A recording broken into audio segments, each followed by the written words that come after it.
Chapter 801. After reaching a certain height, one's perspective and way of thinking would change to a certain extent. He was no longer the little disciple who was struggling to survive in the cultivation world. Back then, he naturally wanted his territory to be as big and powerful as possible, and his ambition was extremely exuberant. But now, he was already standing at the peak of the cultivation world, and the entire world was under his observation. Was there any meaning in fighting with the people of the world? He could more or less understand Bai Changchun's thoughts. After reaching a certain height, the only thing worth looking up at was a higher place. Thinking back to how childish it was to ask Shi Wenguang to help him conquer the world, now that the entire world was under his feet, what was there to fight for? There was no point. In a small town that could not be considered prosperous, in a house that had been freshly painted, in the living room, Yu Changgui and Shui Ernyang, who were still in good spirits, were talking to Chu Ping. Chu Ping had a bashful look on her face, while Bai Suzhen smiled and did not say anything. In the courtyard, Yu Qianqiu looked at Yu Wuqiu, who had turned from a child to a tall young man, and sighed. He felt that he owed this family too much. He continuously told Yu Wuqiu about some things. Yu Wuqiu was also filled with admiration towards this elder brother of his. Even though he rarely met his elder brother, after living in Utopia for so many years, he naturally knew how amazing his elder brother was. Ordinary people could not compare to him at all. By now Yu Qianqiu had thought things through. He could not protect this family forever. They were people from different worlds, and they should have their own lives. Just like how Bai Changchun treated the four great families, they still had to walk their own paths. As a result, Yu Qianqiu spent a great deal of effort to find a simple and honest town, bought a house, and brought his family out. It was obvious that Yu Changgui and Shui Ernyang were very happy about this. Originally, Yu Changgui wanted to bring his family back to Swallow City. However, Yu Qianqiu considered that he had caused too much of a ruckus in Swallow City back then. Everyone in the cultivation world knew that he was from there. If his family returned, they would inevitably attract the covetous eyes of those with ill intentions. After some persuasion, Yu Changgui finally agreed to go to a strange place and start a new life with his family. When the time was right, he would return to his family. The family had told each other everything that needed to be said. Yu Qianqiu led Bai Suzhen and Chu Ping to bid farewell to the rest of the family and left. In Utopia's ethereal palace, Chu Ping, who had finally met Yu Qianqiu, naturally wouldn't let him off. In the room that was filled with the light of spring, King Xiang met the goddess. The two of them had a great battle that lasted for a long time. After that, the two of them were affectionate for an entire day. When Chu Ping fell asleep from exhaustion after a few battles, Yu Qianqiu sneaked out of the room. There was no other reason. Previously, Bai Suzhen had hinted to him that she had something to look for him. However, she was dragged away by Chu Ping to do strenuous exercises. In the darkness of the night, Yu Qianqiu arrived at the cliff outside Ethereal Palace. Bai Suzhen, who was dressed in white, was waiting for him there. The two of them stood side by side, enduring the gentle chill of the night wind. Yu Qianqiu tilted his head and asked, "What's the matter?" Bai Suzhen smiled faintly and took out a sword from her storage bag. She handed it over and said, "I've already deciphered the array formation inside." Yu Qianqiu was stunned. He took the sword and took a look. It was the Green Destiny sword that he had gotten from Ong Kwangsung back then. Caressing the ice-cold body of the sword, Yu Qianqiu shook his head and smiled bitterly. If it was in the past, this sword would have been a good item to him. But now it was really of little value. With a dang sound, Yu Qianqiu flicked the sword with his fingers and let out a crisp sound. He raised the sword inside. This sword originally belonged to your Fox clan. Back then, Xiaoshui had abandoned it. Now that it has landed in your hands, it can be considered as returning to its rightful owner. Bai Suzhen understood the meaning behind his words and asked in surprise, "You don't want it anymore?" Yu Qianqiu shook his head and said, "I won't hide it from you. I no longer have a use for this item. I have a better one." As he spoke, he took her hand and stuffed it into her hand. He chuckled and said, "I can't let you work hard for nothing. I'll give it to you." Bai Suzhen stared at the sword in her hand in a daze. Yu Qianqiu immediately asked anxiously, "What's wrong? Are you unhappy?" Bai Suzhen shook her head silently and bit her lips. Since you don't need it anymore, I think I want to send it back to my fox clan. Yu Qianqiu heaved a sigh of relief and said with a smile, no problem. You can decide what's yours. When do you want to leave? I'll send you there. How about now? After hesitating for a while, Bai Suzhen shook her head again. It was unknown what she was worried about. Yu Qianqiu paused and did not force her. He said with a smile, when you want to go back, just tell me. I can accompany you anytime. Bai Suzhen nodded with a gloomy expression.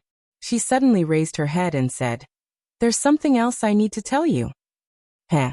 If you have something to say, just say it, said Yu Qianqiu with a smile. Bai Suzhen said slowly, you know about Xiao Wanqing and Chen Feng's son. Yu Qianqiu nodded and said, I know. You're talking about that kid, Chen Shua. He can already run around in Utopia. I even gave him a gift. What's wrong with him? Bai Suzhen said with a serious expression. Xiao Wanqing looked for me a few times. She wanted to bring her son out. She said that she wanted him to live like an ordinary person. But I rejected her and said that I'll wait for you to come back before making a decision. Yu Qianqiu's brows twitched slightly. He said in a low voice, what does Chen Feng mean? Bai Suzhen shook her head and said, Chen Feng never said anything. Tell her that I know about this. When I'm done with the matters outside, I'll personally send them out. Yu Qianqiu said as he looked around Utopia under the night sky. He sighed and said, someone's heart is unstable. Looks like I've done something that I shouldn't have. Return everyone's natal primordial spirits to them. Bai Suzhen looked around and said in surprise, is it safe to do this? Yu Qianqiu sighed and said, I don't need to use this method anymore. Return them to them. Forcefully controlling them isn't a long-term solution. The sooner we discover the problem, the sooner we can solve it. Bai Suzhen stared at him silently for a while. She nodded slowly and said, I understand what you mean. The two of them stood quietly for a while. A tired expression appeared on Yu Qianqiu's face. He turned around and said with a faint smile, you can go back first. I want to be alone for a while. Bai Suzhen didn't say anything else and left quietly. Yu Qianqiu stood alone at the edge of the cliff. He stood there until daybreak in the east. No one knew what he was thinking. After shaking his head slightly, he slowly closed his eyes again. The eyebrows on his calm face suddenly twitched. He suddenly opened his eyes, and there was a hint of worry in them. During this period of time, whenever he was free, he would worry about Bai Changchun's safety in the netherworld. He couldn't help but try to find Bai Changchun's location. What made him feel strange was that he could find Bai Changchun in the past, but this time he had lost contact with Bai Changchun. Logically speaking, this was impossible. Even if something happened to Bai Changchun, the silver ball should still be there. But this time he couldn't even sense the silver ball. What happened to the old fellow? Could something really have happened to him? The more Yu Qianqiu thought about it, the more he felt that something was wrong. With the old fellow's abilities, ordinary netherworld generals wouldn't be a match for him, unless he met an expert like the Emperor of the Netherworld. Could it be that the old fellow really had a conflict with the Emperor of the Netherworld? Or did something happen to the Netherworld? He really wanted to go to the Netherworld to take a look, but he couldn't. He originally had a chance, but unfortunately, Bai Changchun didn't follow Yu Qianqiu's advice and throw out a few silver balls for no reason. He didn't have the guts to let Yu Qianqiu go through the gate of the Netherworld. He had long heard of the power of the passageway to the Netherworld. It could refine all kinds of life energy. Unless he had already forged an immortal body, he wouldn't be able to pass through it with his mortal body. Going from the immortal realm to the Netherworld? His current cultivation level hadn't reached the stage where he could reintegrate his 3 souls and 7 spirits. He still couldn't withstand the power of the passageway to the immortal realm. If he wasn't careful, his soul might scatter and he would die. Just as he was anxiously wandering around, Yu Qianqiu's eyes suddenly lit up. He clapped his hands and said, "Old monster, how could I have forgotten about him?" He suddenly remembered the silver ball he had given to Immortal Lord Crocodile. Hadn't Immortal Lord Crocodile gone to the Netherworld? He immediately stood on the cliff and closed his eyes to sense Immortal Lord Crocodile's location. After a while, Yu Qianqiu opened his eyes and exclaimed in surprise. He had indeed sensed the silver ball he had given to Immortal Lord Crocodile, but the spatial location didn't seem to be the one by Changchun was in the netherworld. Could it be that the old monster had really returned to the immortal realm? Yu Qianqiu rubbed his chin, and his eyes darted around. He was indeed a little tempted, and was considering whether to go to the immortal realm. In the end, he felt that he should first fuse with the true Samadhi fire. Otherwise, he would be like an ant in the immortal realm, where there were many strong cultivators. Having the true Samadhi fire would be good for self-defense. After making up his mind, he immediately returned to Obedient Island. For the next half a month, Yu Qianqiu had been cooped up in the big house on Obedient Island, thinking of ways to fuse with the true Samadhi fire. Lady Mu didn't disturb him. However, sadly, he found that although the three flames could be mixed together, it was still far from the so-called fusion. With his current cultivation, he couldn't fuse the three flames into one. He couldn't help but think of Immortal Lord Crocodile's words. Indeed, it was difficult to fuse them without sufficient cultivation. But if it was really as Immortal Lord Crocodile had said, and he had to be an immortal emperor to fuse them, then he would have to wait until he could cultivate the true Samadhi fire. On this day, Yu Qianqiu, who had been in seclusion for a whole month, finally walked out of the big house. With his hands behind his back, he walked around Obedient Island again and again. Since he hadn't succeeded in fusing with the true Samadhi fire, he was now considering whether he should take the risk and go to the immortal realm. Lady Mu watched him silently, not daring to disturb him. At this moment, Yu Qianqiu, who had his head buried in his hands, suddenly clapped his hands and said, "Let's go, I'm not afraid." With that, he disappeared from the 1,000-mile lake. Chapter 802. In the tranquil valley, there was lush greenery everywhere. All kinds of unknown wildflowers bloomed beautifully, and chickadees flew and landed happily among the vegetation. The fresh air was refreshing. Yu Qianqiu, who suddenly appeared in the valley, was on guard at first, then gradually relaxed. He looked around in shock. This was the celestial realm? It seemed no different from the human world. However, after taking a few steps, he felt the difference. The spirit qi in the air here was obviously richer than in the human world. Yu Qianqiu frowned as he stared at a big tree on the slope of the valley. There was a bird's nest on it. He looked around and leaped onto the big tree in a flash. He poked his head inside, and was immediately startled by the chirping of birds. He saw 7 or 8 little birds waiting to be fed. Their eyes had yet to open, and their feathers were not fully grown yet. They were all squawking. They probably thought Yu Qianqiu was their mother who was out looking for food. Yu Qianqiu's mouth twitched. He reached out and pushed the birds away from the nest. There was a small silver ball lying inside. King old monster, I told you to find a beautiful place to throw it, but I didn't tell you to throw it in a bird's nest. Yu Qianqiu muttered for a while.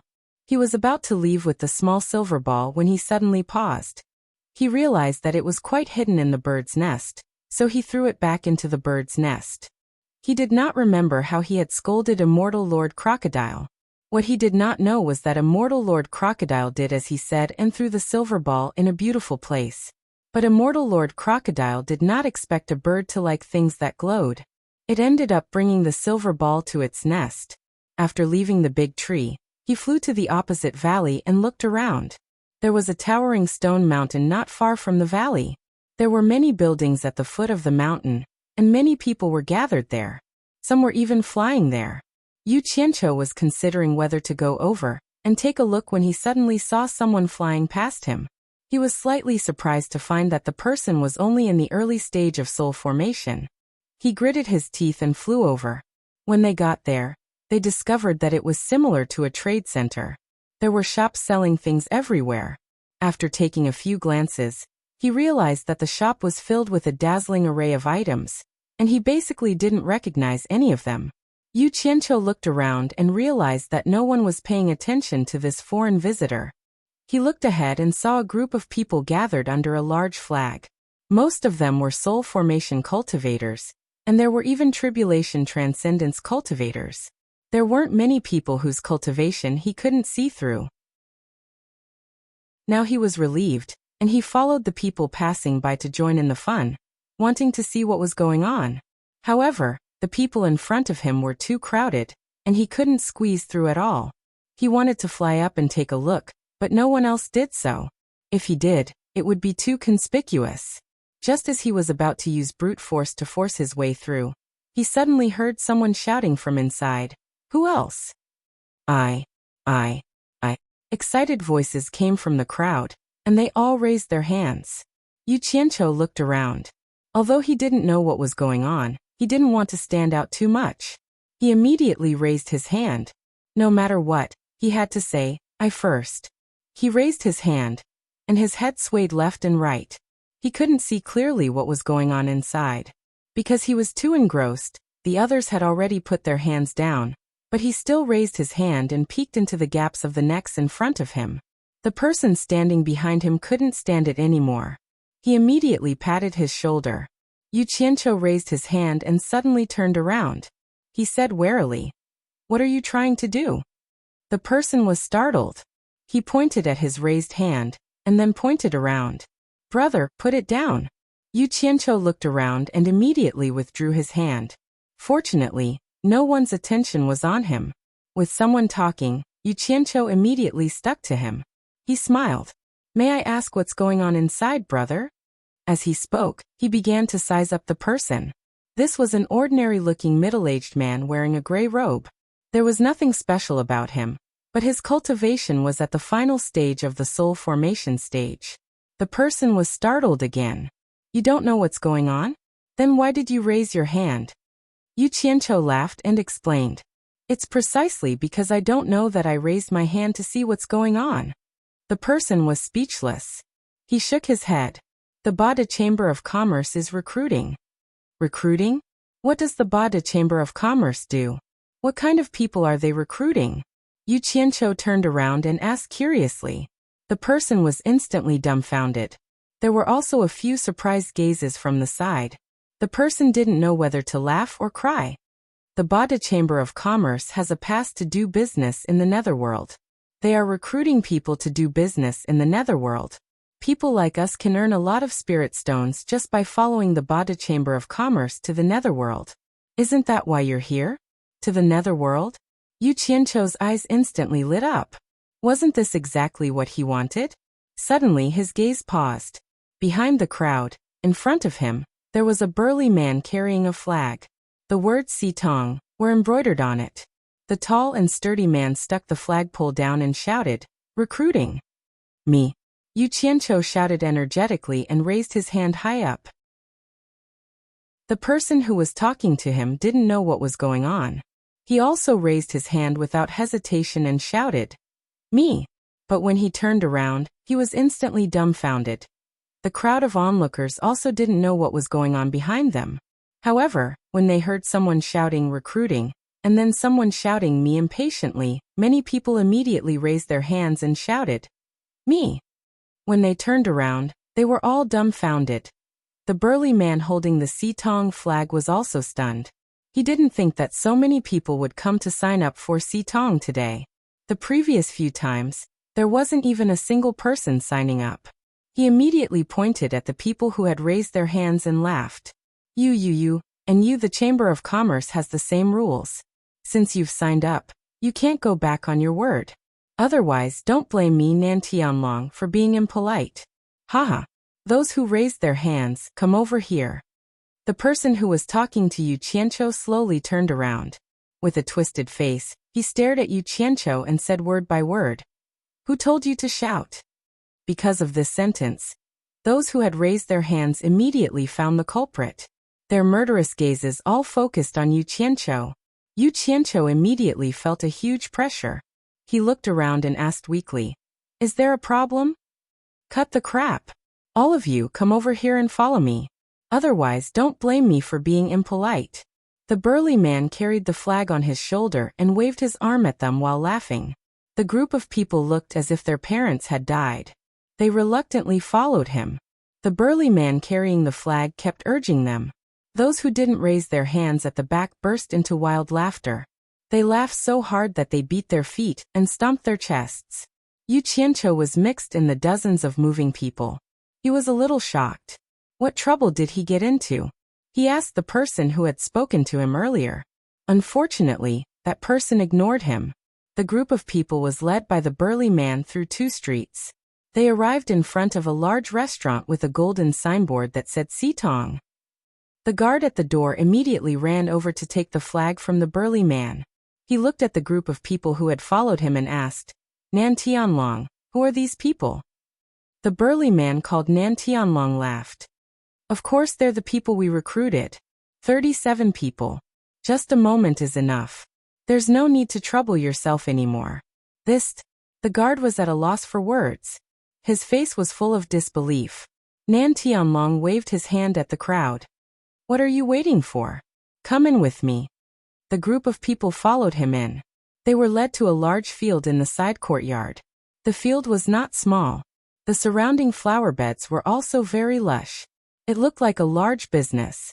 However, there were not many people around. It seemed a little deserted. All of you stay here obediently. If anyone dares to run, you can try it. Nan Tianlong threw down this sentence and went to the back courtyard. At this moment, everyone's eyes were on Yu Qianqiu. Someone sneered. There's no need to say anything. This person must be an agent of the Sitong Chamber of Commerce. He purposely tricked us. Yu Qianqiu was holding back a stomach full of grievances. He didn't know what was going on. When he heard someone mocking him, he immediately looked over. It was only a mid-stage soul formation cultivator. He immediately became furious. Bastard, you must be tired of living. Say it again if you have the ability. Since he dared to say such harsh words, everyone immediately checked his cultivation. In the end, no one could see through his cultivation. Everyone immediately became more obedient and didn't dare to look at him with disgust. The person who spoke to Yu Qianqiu before cupped his hands. I am Tao Zhong. Looking at your cultivation, you should be an immortal cultivator, right? With your cultivation, you could do anything. Why did you come to this business? I am Yu Qianqiu. Yu Qianqiu also cupped his hands. I really don't know what is going on. Brother Tao, please tell me in detail so I know what kind of trouble I've caused. Everyone had a look of disbelief when they heard this. Tao Zhong looked at him doubtfully, but he still roughly explained the cause of the matter. It turned out that the Sitong Chamber of Commerce and the Bada Chamber of Commerce were business rivals. They once fought over a permit to do business in the Netherworld. In the end, the permit fell into the hands of the Bada Chamber of Commerce. It should be known that doing business with the Netherworld was very profitable. As a result, the Bada Chamber of Commerce quickly expanded. Although the Sitong Chamber of Commerce later obtained a permit to do business with the Netherworld at all costs, because the Bada Chamber of Commerce took the initiative and kept suppressing the Sitong Chamber of Commerce, it made the Sitong Chamber of Commerce unable to purchase the items needed by the Netherworld. Over the years, the Sitong Chamber of Commerce had been forced to the point of collapse by the Bada Chamber of Commerce. However, this time, the Sitong Chamber of Commerce encountered a once-in-a-100-years opportunity to turn things around. The Divine Ruin Realm, that opened once every 100 years, was about to open. As long as one was lucky, one could collect many rare treasures needed by the Netherworld and the Immortal Realm. As long as the Chamber of Commerce that had the qualifications to do business with the Netherworld paid enough money, they could enter the Divine Ruin Realm with other sects that paid to try their luck. Chapter 803. It was true that Sitong had a past to trade with the Netherworld, but the current Sitong had fallen to the point where he could not take out the money to enter the Divine Ruin Realm. This sum of money was not a small sum, no less than 50 million Divine Grade Spirit Stones. However, the pass in Sitong's hand was still very valuable. Sitong also understood that if he did not seize this opportunity to turn things around, that pass would be useless. Hence, he gritted his teeth and borrowed 50 million Divine Grade Spirit Stones. If he could not return it on time, he would have to use that pass as compensation.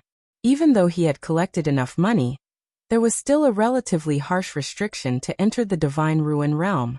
That was, each family could only send 30 people at most, and these 30 people's cultivation could only be below the Immortal Realm. Those who had reached the Immortal Realm were not allowed to participate. With so many chambers of commerce and sex participating at the same time, and in a different world, fighting for treasures was inevitable. Those who were able to risk their lives for the various sects and chambers of commerce were naturally the disciples of the main family.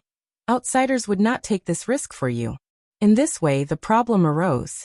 Sitong had long fallen, and the disciples under him had either died, scattered, or left. Although he still held the name of a chamber of commerce, the total number of people added up to less than 5. Thus, the scene of Sitong recruiting appeared. Sitong had been recruiting for more than half a month, but not a single person had come. Because even if one could return from the Divine Ruin Realm alive, if you helped Sitong, Bada would not let you off. Who would do such a strenuous, unrewarding, and life-threatening thing? If not for the rules of the Chamber of Commerce Alliance, Sitong would have been destroyed by Bada long ago. Seeing that the Divine Ruin Realm would open in 3 days, some chambers of commerce and sects had already begun to gather outside the Divine Ruin Realm. But Sitong still had not recruited a single person. With Tao Zhong's words, Yu Qianqiu nodded his head, indicating that he understood. Speaking of this Divine Ruin Realm, Yu Qianqiu more or less had some understanding. Back when he was chatting with Huang Tian in the Eastern Holy Land's Yellow Earth City, he had heard Huang Tian mention it. This Divine Ruin Realm was said to be a cultivation land opened by the ancient god, but for some reason, it was abandoned by the ancient god. The spiritual energy inside was very abundant, and it was rich in all kinds of treasures. However, it was also extremely dangerous inside, with all kinds of ferocious beasts. According to Huang Tian, the Divine Ruin Realm would only open once every 100 years. After 3 months, it would close and only open again in the next 100 years. However, Huang Tian did not mention anything about the various sects participating in the opening of the Divine Ruin Realm. As Yu Qianqiu was thinking about this, he suddenly frowned and asked everyone, "Then why are all of you rushing to register at Bada? It seems like you really don't know anything." Tao Zhong smiled bitterly and said, "The reason why we are rushing to register with Bada is not to enter the Divine Ruin Realm, but to help Bada do business in the Netherworld. Every time he successfully completed a transaction, he would be rewarded with 10 top-grade spirit stones. Although the chances of us accepting the Bada Chamber of Commerce's employment are slim, we'll be out of luck if you coax us like this. What's there to be unlucky about? Since no one wants to go, it's fine if they don't go. They can't possibly kidnap you into the Divine Ruin Realm or kill you, right?" Yu Qianqiu said disapprovingly. The group of people immediately revealed exaggerated expressions of speechlessness. Tao Zhong did not know whether to laugh or cry as he said, "No matter how much Sitong has declined, they are still a member of the Chamber of Commerce Alliance. The Chamber of Commerce Alliance pays attention to credibility. When dealing with the Chamber of Commerce, one must value credibility. Once they agree, they cannot go back on their word. Otherwise, even if Sitong does not do anything to us, the Chamber of Commerce Alliance will not let us off. If the Chamber of Commerce Alliance wants to kill someone, how many people in the entire immortal world can escape? Oh my god. Don't tell me you don't even know this?" Yu Qianqiu touched his nose awkwardly and said, "That seems to be the case, I almost forgot." Only now did he understand that he had indeed brought a lot of trouble to these guys. Although he was not afraid, it did not mean that others had the capital to not be afraid. At this moment, 3 people came out of the backyard. 2 men and a woman stood in front of everyone. Among them, Nan Tianlong introduced them to everyone. "This is our association's president. This is the young lady." Yu Qianqiu quickly scanned through their cultivation. Apart from the young lady who was at the soul formation final stage, he couldn't see through the president and Nan Tianlong's cultivation. It was clear that they had reached the immortal realm. The president looked like an outstanding person. No wonder his daughter was not bad. Yu Qianqiu could not help but take a few more looks at the president's daughter, who was biting her lips and not saying a word. Other than her petite figure, everything else about her was not bad. When everyone saw the president of Sitong appear, no one actually spoke to him. Clearly, they were not very interested in Sitong. The president's face showed a trace of bitterness. He waved his hand at Nan Tianlong and said, "Sitong is already like this. The president will not grow up, so don't mention it." Then he cupped his hands at everyone and said with a warm smile, "This humble one is Mu Bing. This is my daughter Mu Tianjiao. Thank you everyone for coming to support Si Tong at this crucial time. As long as Si Tong can get through this crisis, I will definitely remember everyone's great kindness."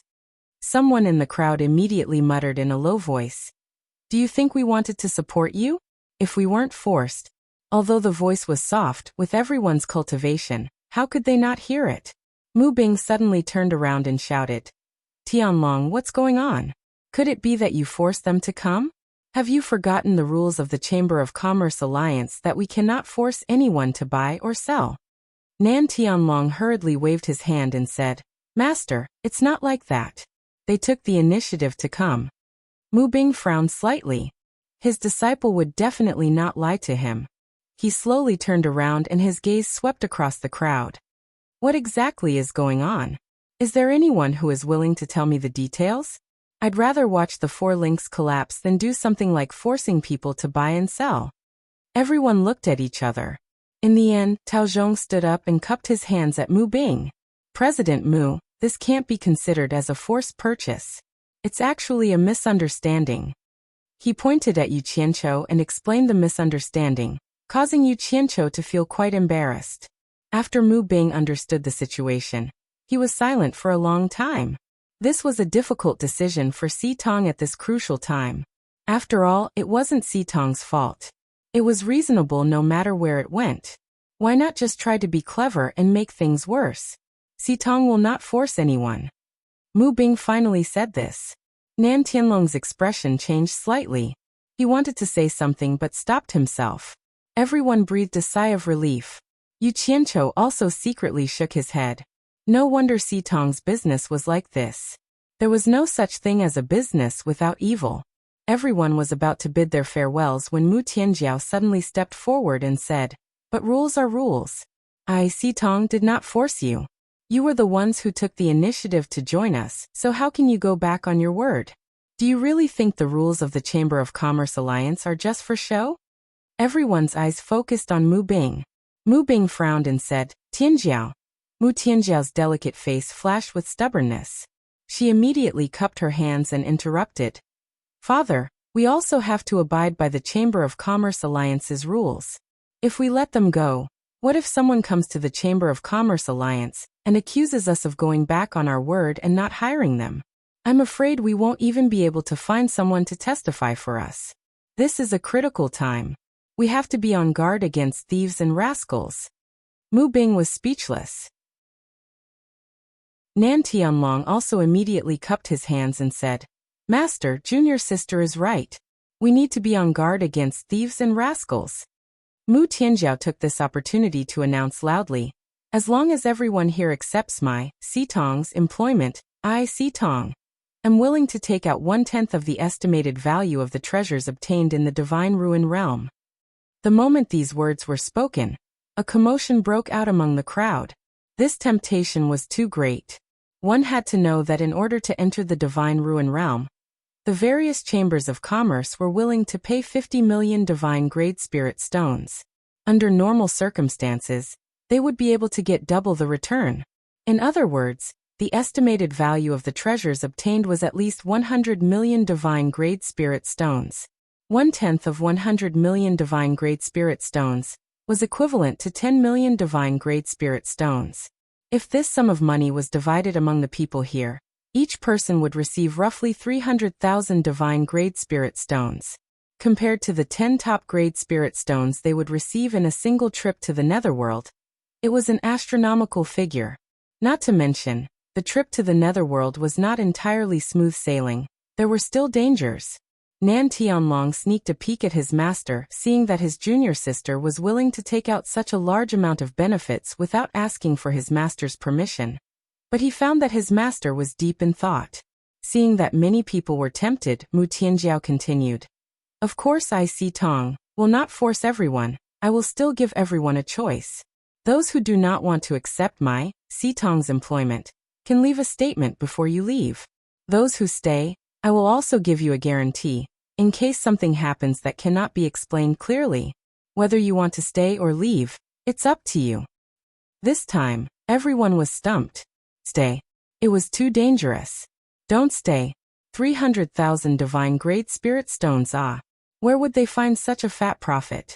This was money that they might not be able to earn even if they worked their whole lives. Indeed, profit and risk coexisted. This made it difficult for everyone to choose. Yu Qianqiu did not consider this. He was not short of money. Instead, he was sizing up Mu Tianjiao, noticing that this girl was indeed bolder than her father, using both kindness and authority, a person who could make decisions. After everyone made their choice, 9 out of the 37 people left. These were all people with families, and they were worried that their families would suffer retaliation from the 8 pagoda trading firm, so they chose to leave. The others threw caution to the wind for the sake of 300,000 divine grade spirit stones. As long as they got the money, they would immediately run as far as they could, prepared to never meet the 8 pagoda trading firm again. Yu Qianqiu did not leave either, receiving a jade archive from Mu Tianjiao. Inside it was a guarantee from Si Tong, written personally by her. The general idea was that after entering the Divine Ruin Realm, they were willing to split 1/10 of the estimated value of the treasures they obtained equally with those who accepted Si Tong's employment. It was not that he wanted to earn this money, but that even if he left, he might not be able to find an opportunity to go to the netherworld immediately. Accepting this employment could also take the opportunity to inquire about more useful information. Not to mention he also wanted to see what was going on inside the Divine Ruin Realm. If he found something amiss after entering, he could just leave at any time. There was nothing to worry about. Chapter 804. 9 out of the 37 people had left, leaving 28 people behind. The number of people who could enter the Divine Ruin Realm could not exceed 30. These people were about the same, but a few of them had slightly lower cultivation, only at the early stage of soul formation. Although there were already 28 people, 1 or 2 less people was very likely to avoid a large loss. Mu Bing sighed slightly. This was something that could not be helped. It was already good to be able to recruit so many people. If it was not for the misunderstanding caused by that person, no one would have come to the 4 links at all. Mu Bing's gaze fell on Yu Qianqiu. He really had to thank this person, but then he was stunned. He found that he could not see through this person's cultivation. He walked slowly to Yu Qianqiu's side and said in a deep voice, "Your cultivation is extraordinary. Why did you come to the declining 4 links Chamber of Commerce to have fun?" Mu Tianjiao and Nan Tianlong also discovered Yu Qianqiu's extraordinariness because of Mu Bing's actions. Yu Qianqiu was startled, then understood what the problem was. He immediately smiled and said, "President Mu, you misunderstand. I did not come to your Chamber of Commerce to have fun, but because I accidentally took a panacea that can conceal my cultivation before coming down. My actual cultivation is only at the late stage of soul formation." "Is that so?" Mu Bing's tone and the expression in his eyes were suspicious. He said in a deep voice, "In that case, is it convenient for you to let me investigate?" Yu Qianqiu shrugged indifferently and stretched out a hand. Mu Bing held Yu Qianqiu's hand with some vigilance. After a little investigation, he found that the true essence in Yu Qianqiu's body was still white, not golden immortal essence. He immediately let go of his hand and cupped his fists, saying, "Don't blame me. In fact, the cultivation to enter the Divine Ruin Realm can only be below the Immortal Realm. If you don't figure it out, even if you reach the Divine Ruin Realm, you won't be able to enter. Please forgive me for offending you." Mu Tianjiao and Nan Tianlong breathed a sigh of relief. Mu Bing's words clearly proved that the other party was not lying. His cultivation was indeed at the soul formation stage. The two of them couldn't help but worry. Now 1 less person was a loss. Yu Qianqiu cupped his hands and said with a smile, "Chairman Mu, you're too polite. This is what I should do. If it were me, I would do the same." Mu Bing smiled and nodded, then walked back to stand with Mu Tianjiao and Nan Tianlong. On the surface, they did not say a word, but everyone knew that this family must be secretly discussing something through voice transmission. Yu Qianqiu carefully observed their expressions and suddenly discovered that Mu Bing and Mu Tianjiao seemed to be a little agitated. The father and daughter seemed to have had some kind of argument, but in the end, It seemed that Mu Bing had compromised. However, his expression was not very good. Then Mu Bing walked over and cupped his hands to everyone. Everyone, I'm sorry. I should have let everyone have a good rest first, but the Divine Ruin Realm will open in 3 days. Due to travel issues, we have no choice but to set off immediately. Please be magnanimous and forgive us. As for whether they should rest or not, no one really had any opinion. Tao Zhong took the lead and cupped his hands. Chairman Mu, you're too polite. This is what we should do. A group of people also echoed. Mu Bing no longer hesitated and quickly took out a palm-sized flying shuttle and threw it into the air. In an instant, it became a giant shuttle in the air. He waved to everyone and said, please. A group of people rushed up. Then the father and daughter and Nan Tianlong also flashed up. The father and daughter guarded the tail of the shuttle, while Nan Tianlong walked to the head. At this time, 2 people flashed up from the 4 Links Guild Hall and saluted Mu Bing. Mu Bing smiled faintly and said, take good care of the family. The 2 responded in unison and retreated. Mu Bing waved to the front, and Nan Tianlong personally drove the flying shuttle away. Before leaving, Yu Qianqiu looked down and found that there were only a few people left in the huge 4 Links Guild Hall. They were really down and out. The flying shuttle flew at an extremely fast speed, breaking through the clouds all the way. Yu Qianqiu looked at the rapidly retreating mountains and rivers, and was secretly shocked. This speed was much faster than the limit of his current cultivation. The celestial world was indeed the celestial world. It was extraordinary. Back when he was chatting with Huang Tian in Yellow Soil City, although he asked a lot about the celestial world, it was impossible for him to ask everything. However, he still knew the general framework. The biggest difference between the celestial world and the human world was that everyone could cultivate, regardless of whether they had the potential to cultivate or not. Even ordinary commoners could use the miraculous effects of immortal pills to lay a foundation for cultivation. However, the limitations of talent were often not something that ordinary immortal pills could overcome. Most commoners without the potential to cultivate would usually be stuck at the foundation establishment stage. Those families with a bit more wealth could often spend a lot of money to buy better immortal pills to forcefully increase their cultivation. It was even possible to break through to the tribulation passing stage, but it was difficult to go further. After all, talent was hard to surpass. Those with better cultivation talent were all recruited by the major sects because after these people joined the sect, they had the chance to break through to the immortal realm with the help of immortal pills. In the celestial world, no sect would recruit disciples who had no chance to break through to the immortal realm.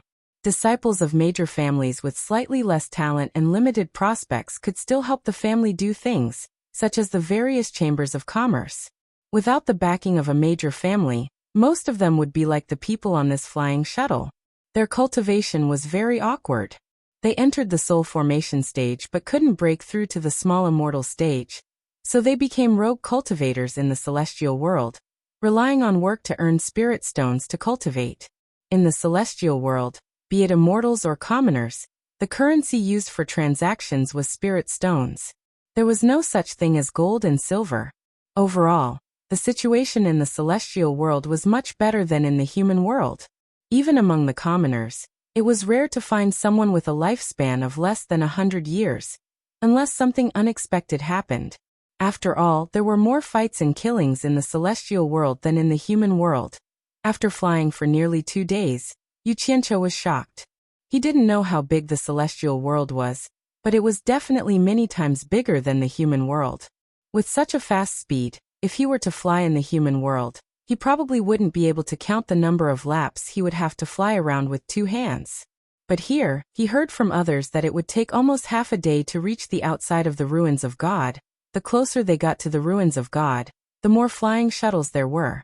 At this time, there were 5 or 6 flying shuttles flying around Xitong at the same time. Everyone was sizing each other up with hostility. As for those who were flying faster, although they left later, they arrived first. With a xiao sound they passed by them. Just as one passed by, with a xiao sound, a stream of light flashed past, and another passed by. This kind of scene where the heroes of the world gathered in hundreds of airships competed to be the first actually made Yu Qianqiu's blood boil. Only now did he realize that the human world was really too small. He had been a frog at the bottom of a well for so long, yet he didn't know that this was the place where he could truly show off his abilities. Whether it was a hero or a man, it was a gathering of heroes to see. Yu Qianqiu took a deep breath and suppressed the excitement in his heart. He elbowed Tao Zhong beside him and asked, "Old Tao, did Si Tong offend them before? Why are they all looking at us like that?" Tao Zhong rolled his eyes at him, but these 2 days he had already gotten used to this guy's ignorance, always asking idiotic questions. He said in a low voice, "Si Tong isn't even ranked in the Chamber of Commerce Alliance. How could they have offended so many people? If they had really offended so many people, they would have collapsed long ago. How could they have lasted until now? Everyone wants to enter the ruins of God, and in there all the rules are fake. Fighting, killing, and snatching things is a common occurrence. Everyone may look fine now, but once we enter the ruins of God, we will immediately become enemies. It's normal for them to look at us like this. Take a closer look, they look at others the same way." Hearing him say this, Yu Qianqiu looked around and found that it was true. He rubbed his chin and imagined. So in the ruins of God, fighting, killing, and snatching things was a common occurrence. This was a little interesting. The human world was too small, and it was his own territory, so it was not convenient for him to go all out. There seemed to be a lot of people in the immortal world. I haven't had a good time in a long time. I like it. After flying at high speed for almost 2.5 days, the flying shuttle's speed finally slowed down, and it was slowly descending. Yu Qianqiu quickly poked his head out to take a look. Below him was a vast granite mountain range that stretched as far as the eye could see. There was almost no greenery. There was a huge platform that was obviously man-made, and it was bustling with people. At this time, there were countless flying shuttles descending in the air, and there were even people in all kinds of clothes flying back and forth in the air.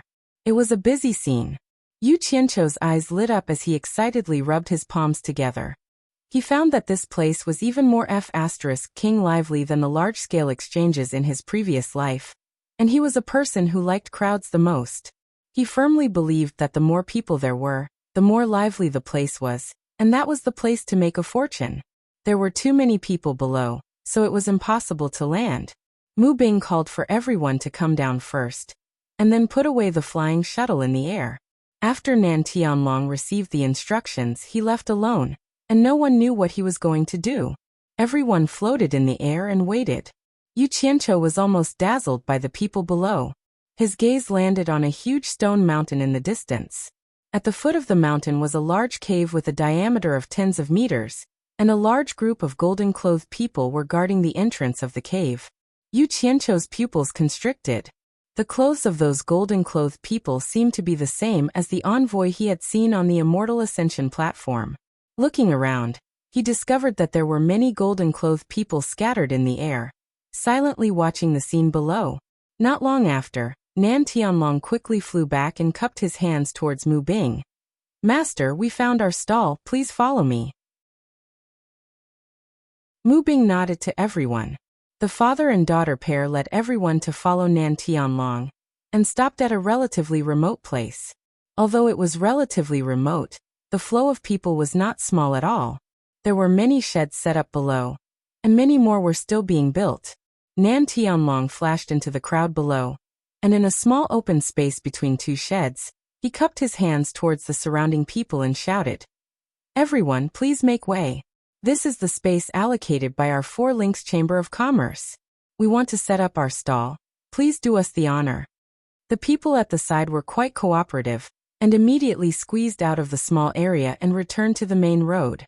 Mu Bing quickly led everyone to the open space, and Nan Tianlong immediately took out a large amount of bamboo wood from his storage bracelet, preparing to set up the 4 Links Chamber of Commerce's stall. Chapter 805.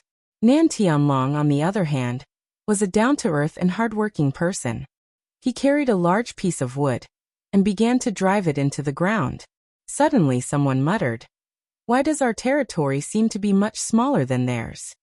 Everyone was taken aback, and looked at the stall opposite them. It seemed to be a lot smaller. It seemed to be missing a third of the area. Mu Bing frowned and said, "Everyone paid the same amount of money, so it stands to reason that the size of the stall should be the same. This has always been the case. Tianlong, what's going on?" Nan Tianlong, who had just picked up a large piece of wood, was startled when he heard this. He threw away the things in his hands and scratched his head awkwardly. "Master, I'll go take a look." He strode to the crowded passageway, then glared at him and walked towards the stall next door. Everyone looked at each other speechlessly, not knowing what was going on. At this moment, Nan Tianlong's angry roar suddenly came from next door. "Qi Fengsheng, hurry up and give up your spot. I paid the money. What right do you have to take our spot?" The flow of people on the temporary street suddenly stopped and looked over. Mu Bing and Mu Tianjiao's expressions changed greatly. They saw a slightly chubby man come out from next door, followed by two people. Nan Tianlong followed them angrily and kept shouting, "Qi Fengsheng, hurry up and give up your spot." The man called Qi Fengsheng did not even bother to pay attention to Nan Tianlong. He pinched the thin mustache on his lips and stared at Mu Bing with a teasing smile. "President Mu, there aren't many of you anyway. Why do you have to occupy such a large territory? No matter what, we come from the same place. We should help each other, don't you think so?" Mu Bing immediately shouted in a deep voice, "Qi Fengsheng, don't go too far. This is not a place for you to behave atrociously." A group of people immediately gathered on the street to watch the show. Qi Fengsheng's gaze turned cold. He glanced at Yu Qianqiu and the others and coldly snorted. "Mu Bing, don't refuse a toast only to be forced to drink a forfeit. If you behave yourself, you might be able to get back some of your capital. Otherwise, I guarantee that your people won't be able to enter the Divine Ruin Realm." Everyone's expressions changed drastically. The other party was clearly telling everyone that after entering the Divine Ruin Realm, they would attack the people of 8 Advancements Society and 4 Links Society. Yu Qianqiu was speechless. Why did it feel like he had met a landlord tyrant? However, it was none of his business, and he was not familiar with the situation here. So he stood in the crowd and did not say anything. Mu Bing was furious, but Mu Tianjiao pulled him back. She looked at Qi Fengsheng with disdain and said indifferently, "Father, there's no reason to talk to this kind of person. Why bother talking to him?" After saying that, he leaped into the air and flew to the side of a golden-robed man in the air. He pointed down and said something, as if he was complaining. Qi Fengsheng calmly glanced at her and sneered, "Damn girl, you're so stubborn. One day, I'll make you strip naked and serve me honestly." The two men behind him suddenly snickered. Yu Qianqiu sighed slightly. It seemed that this guy had already straightened out his connections. Otherwise, he would not be so fearless. As he expected, the golden-robed man in the air glanced down coldly and nodded slightly at Qi Fengsheng. Instead, he reprimanded Mu Tianjiao. "Get out of my way. Don't interfere with my duty. Otherwise, I'll kill you." Qi Fengsheng immediately laughed and cupped his hands at the golden-robed man in the air to express his gratitude.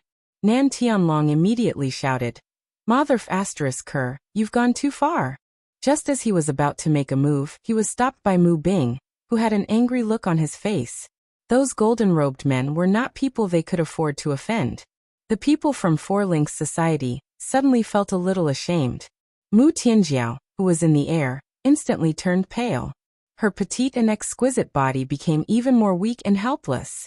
The golden-robed man shouted again, "Get out of the way. Do you want me to make a move?" Mu Tianjiao slowly floated away and looked around with a pale face. Suddenly, she saw a group of golden-robed men flying over from afar. She immediately gritted her teeth and flew into the air to stop them. She bowed almost 90 degrees, cupped her fists, and did not get up. She did not say a word. In an instant, everyone below stared at the sky. Mu Bing and Nan Tianlong's expressions changed drastically. Qi Fengsheng's expression also changed. The golden-robed man who had reprimanded Mu Tianjiao before also had a change of expression. He quickly flashed over and shouted angrily, "How dare you? How dare you block the great commander's way? Get out of the way." The dozen golden-robed men that were flying over had already stopped. Among them, a short-bearded man with a cold expression and a dignified aura waved at the golden-robed man. He then looked at Mu Tianjiao and asked calmly, "What's going on?" Mu Bing and Nan Tianlong quickly flew into the air, saluting the dignified man. Mu Bing said fearfully, "My daughter is ignorant. She shouldn't have offended the great commander. We will return immediately." He pulled Mu Tianjiao. Mu Tianjiao stubbornly shook off her father's hand, and once again bowed to the dignified man. She then cupped her fists and said with grief and indignation, "So it's the great commander. I beg the great commander to uphold justice for my Four Links Chamber of Commerce." The great commander's gaze swept across the surroundings, indifferently saying, "Speak."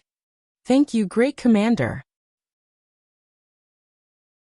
Mu Tianjiao cupped her fists and reported, "Although my Four Links Chamber of Commerce is small, it is still a member of the Chamber of Commerce Alliance.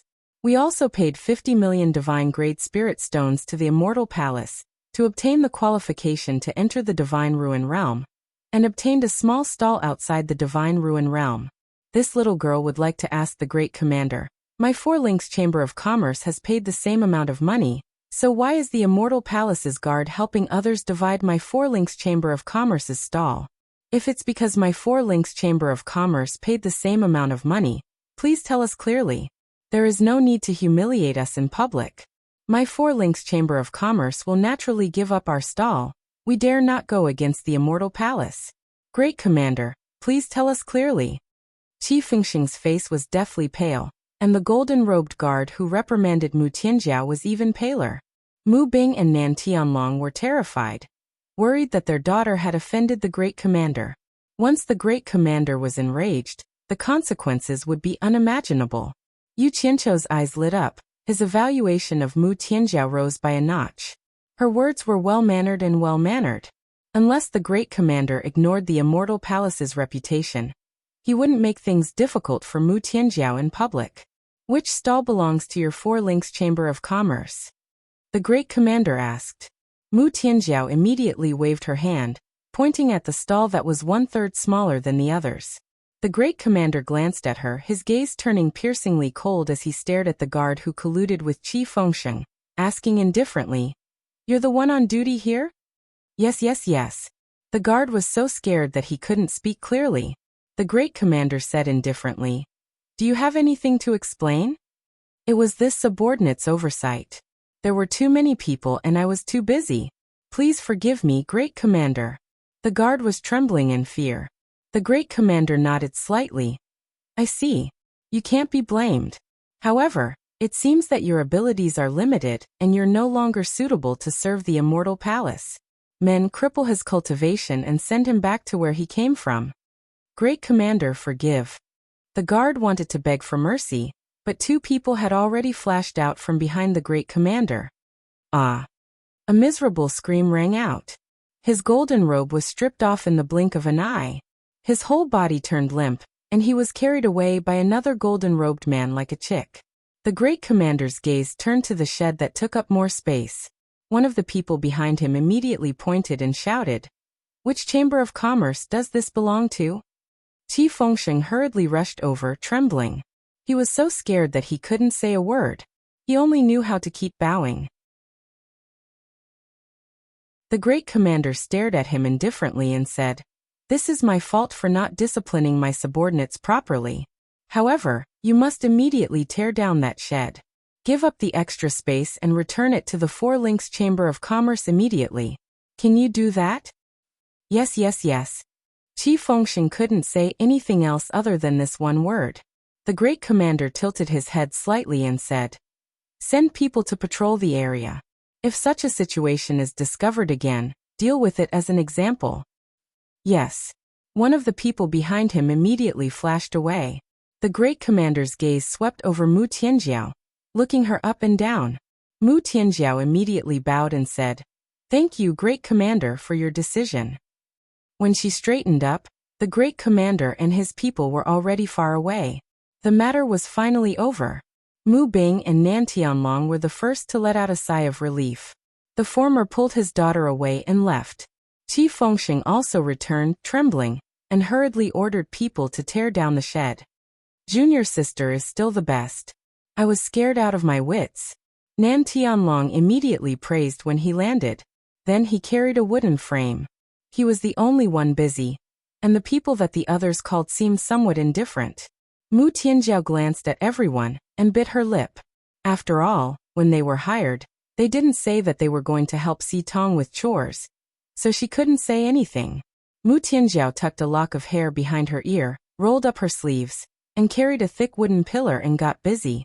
Although this kind of work wasn't tiring with her cultivation, she was petite and delicate. Carrying a large wooden pillar and being a woman was indeed a tragic sight. Damn it. Yu Qianqiu was speechless. No matter how thick-skinned he was, he really couldn't be thick-skinned when it came to this kind of matter. Thus he ran over to help. Tao Zhong was startled, but he also followed. When the others saw that the two of them had started working, they couldn't just stand there and help. When Mu Tianjiao passed by Yu Qianqiu with a pile of bamboo sticks in her arms, she suddenly said softly, "Thank you." Yu Qianqiu turned around in surprise, and then waved his hand with a silly smile, indicating that it was no big deal. Everyone worked together, and very quickly they built a bamboo shed in a short while. Inside the shed, a well-arranged display table was also set up, and all that was left was to display the items for sale. However, it seemed that Si Tong didn't have anything to sell at all, and the shed was empty. After the shed was built, the space inside suddenly became much smaller, and there was no way it could accommodate so many people. After greeting Mu Bing, everyone went out for a walk. Only Mu Bing, his daughter, and Nan Tianlong were left in the shed, discussing their funeral matters.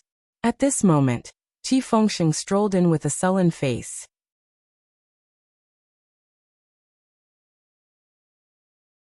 Chapter 806. Shuttling through the bustling crowd, Yu Qianqiu's eyes were fixed on Tao Zhong, asking him all sorts of questions without end. Tao Zhong was really sick and tired of it. He tried several times to shake off Yu Qianqiu, but he found that he couldn't do so no matter how hard he tried. There were several times when he thought he had shaken off Tao Zhong's tail, but he would inadvertently find this guy suddenly asking him questions from behind. Tao Zhong was on the verge of collapsing, appearing and disappearing like a ghost. Little did he know that it was precisely because Yu Qianqiu was familiar with him that he took the opportunity to pat Tao Zhong's shoulder, sacrificing a drop of blood essence to pat Tao Zhong's back. The main reason was to make it convenient for him to contact Tao Zhong, afraid that he would forget about Tao Zhong and not be able to find him. More importantly, if Tao Zhong had any questions, he could look for Tao Zhong at any time. Rows of sheds separated the streets, with people coming and going like the tide. Stalls were filled with things for sale, and there were also stalls like the Four Links Chamber of Commerce that had nothing on sale, waiting for the Divine Ruin Realm to come out. It was a little like waiting for the rice to be cooked, but wasn't the Four Links Chamber of Commerce just waiting for the rice to be cooked? On the large square, rows of sheds lined up. Yu Qianqiu roughly estimated that there were no less than 10,000 stalls. Immediately he pulled Tao Zhong's sleeve asking, "Does every stall here have to pay 50 million divine-grade spirit stones?" Tao Zhong reluctantly grunted in agreement, expressing his dissatisfaction. Yu Qianqiu looked at Tao Zhong with a strange expression, but immediately understood that he had troubled the other party too much, and the other party was clearly expressing his dissatisfaction. "This is easy, you'll be satisfied in no time." Yu Qianqiu glanced left and right, then dragged Tao Zhong to a shop diagonally opposite. Pointing at a storage bracelet wrapped around an iron rod, he asked the shopkeeper, "How much is this?" Tao Zhong replied coldly, "This thing is not cheap." The shopkeeper sized up the two people's attire. They didn't look like rich people, but he still smiled. 10 rooms, 1 divine-grade spirit stone for 1, no bargaining. Without a word, Yu Qianqiu took out a divine-grade spirit stone from his storage pouch, throwing it to the shopkeeper. "Take 1." The shopkeeper caught the divine-grade spirit stone, and was dazed for a moment, realizing that he had made a mistake. He immediately took out a storage bracelet, respectfully offering it with both hands. "Please check." Yu Qianqiu received it, and sent in his divine sense to inspect it. There was nothing wrong with it, so he turned around and stuffed it into Tao Zhong's hand. He smiled and said, "I have been troubling Brother Tao for a long time. I have no way to repay you." Tao Zhong was already shocked by Huang's action of casually taking out a divine-grade spirit stone, Tao Zhongyang, and said, seeing as he was, "This I don't know how. With I Tao I can't accept. You're using a storage pouch." Tao Zhong was about to return the bracelet to Huang Xiaolong. In the immortal world, those below the immortal realm would rarely wear a storage bracelet, except for those big families' disciples. Itinerant cultivators like them from the immortal world would find it hard to earn 1,000 top-grade spirit stones in a year. However, Yu Qianqiu had given him a storage bracelet worth 10,000 top-grade spirit stones. How could he not be shocked? To him, this was indeed a heavy gift. "It's just a bracelet. It's not as serious as you say. I'm just not used to wearing a lump of iron on my wrist." Yu Qianqiu waved his hand to reject Tao Zhong's gift.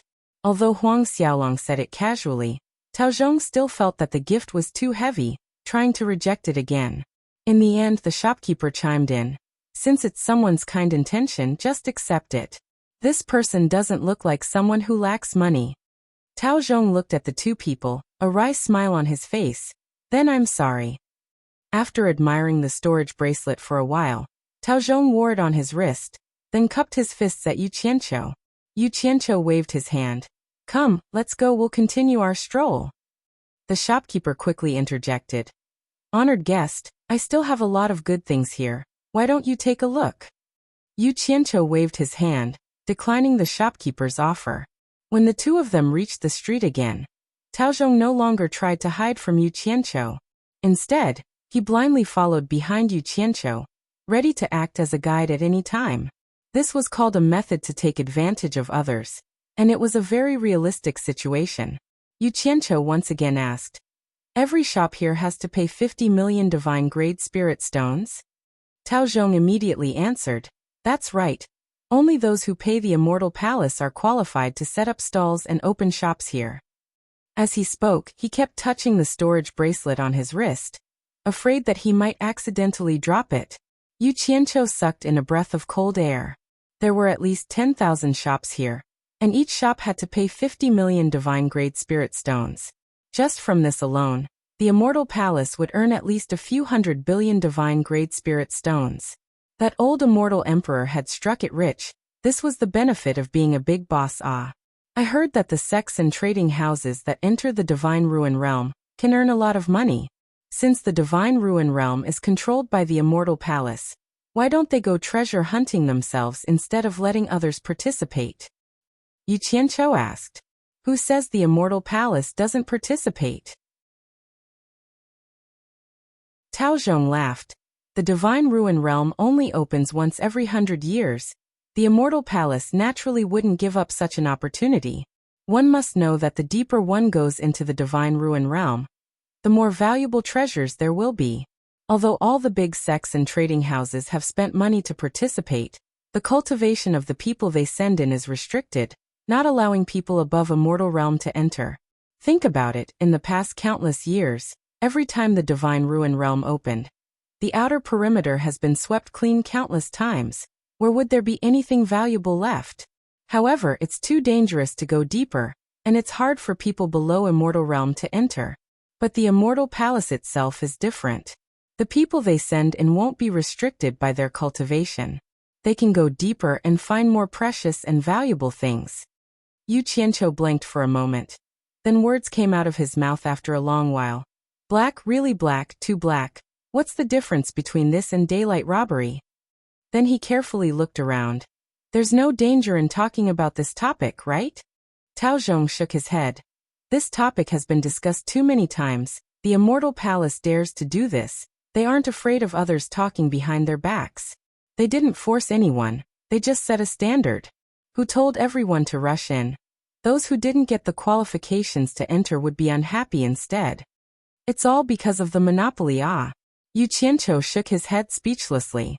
When he passed by a shop called Skyward Palace, he paused. The shop's signboard read, "Buying in large quantities. Dragon scale grass, 1,000 divine grade spirit stones per stalk. 100 head vine, 800 divine grade spirit stones per stalk. Heavenly violet star, 400 divine grade spirit stones per stalk." In short, there were a lot of things listed on the signboard, and none of them were sold for less than 1 divine grade spirit stone. Seeing the confusion on Huang Xiaolong's face, Tao Zhong immediately explained. Skyward Palace is the largest alchemy sect in the immortal world. The prices listed here are the prices of items that are not lacking in the market. Some genuine top-grade immortal herbs are not listed here, and are traded in private. Truly good things can go as high as hundreds of millions, billions, or even tens of billions of divine-grade spirit stones. For people like us at the bottom of society, we might not even be able to buy a stalk of dragon-scale grass, even after working hard for a lifetime. Poor. The corner of Yu Qianqiu's mouth twitched. Only now did he realize that he had really overestimated himself. He thought he was very rich, but it turned out that his net worth couldn't even compare to a stalk of grass here. What the hell? This was really intolerable. This time he was really provoked. Secretly gritting his teeth, he turned around and asked with a smile. These valuable things are in the Divine Ruin realm? Tao Zhong nodded. Of course, otherwise the Skyward Palace wouldn't have hung a buying signboard here. It all depends on whether everyone has the ability to find them or not. For a small trading house like the Four Links, the reason why they did not hesitate to borrow money to enter the Divine Ruin realm is because as long as they can find a stock of high-grade immortal herb, they will be able to recoup all the money they spent. Yu Qianqiu's heart skipped a beat, suddenly feeling that his chance to make a fortune had come. He couldn't help looking at the signboard a few more times, wanting to memorize all the valuable things listed on it. But with just one look he saw the problem. He suddenly realized that he didn't seem to recognize any of the grass listed on the signboard. Even if he entered the Divine Ruin realm, he would most likely think that it was just a weed. Yu Qianqiu immediately coughed, turned around and asked, "Is there a shop here that sells all kinds of precious items?" Of course there is. It's rare to see a day like this where all the sects and trading houses in the immortal world gather. It's a good time to do business. Tao Zhong waved his hand and pointed around.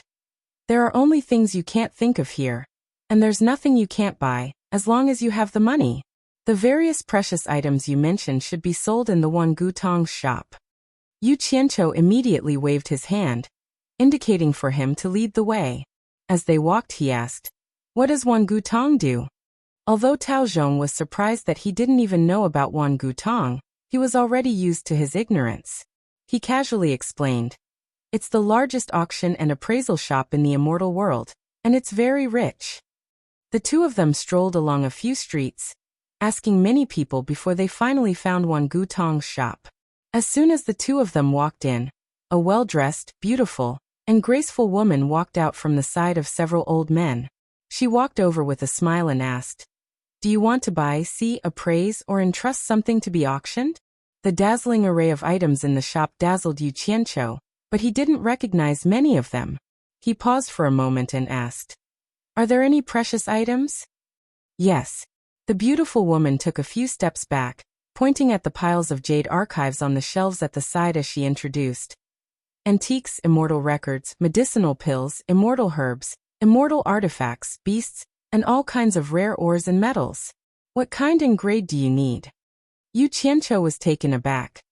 What do you mean by grade? The beautiful woman was stunned by his question. Tao Zhong hurriedly raised his hand at the woman, gesturing for her to wait for a moment. He whispered into Yu Qianqiu's ear. Items like these are usually protected with restrictions, and can't be duplicated. Once duplicated, the information recorded inside will be destroyed. Usually, the price is set according to the rarity of the item. The rarer the item, the higher the price.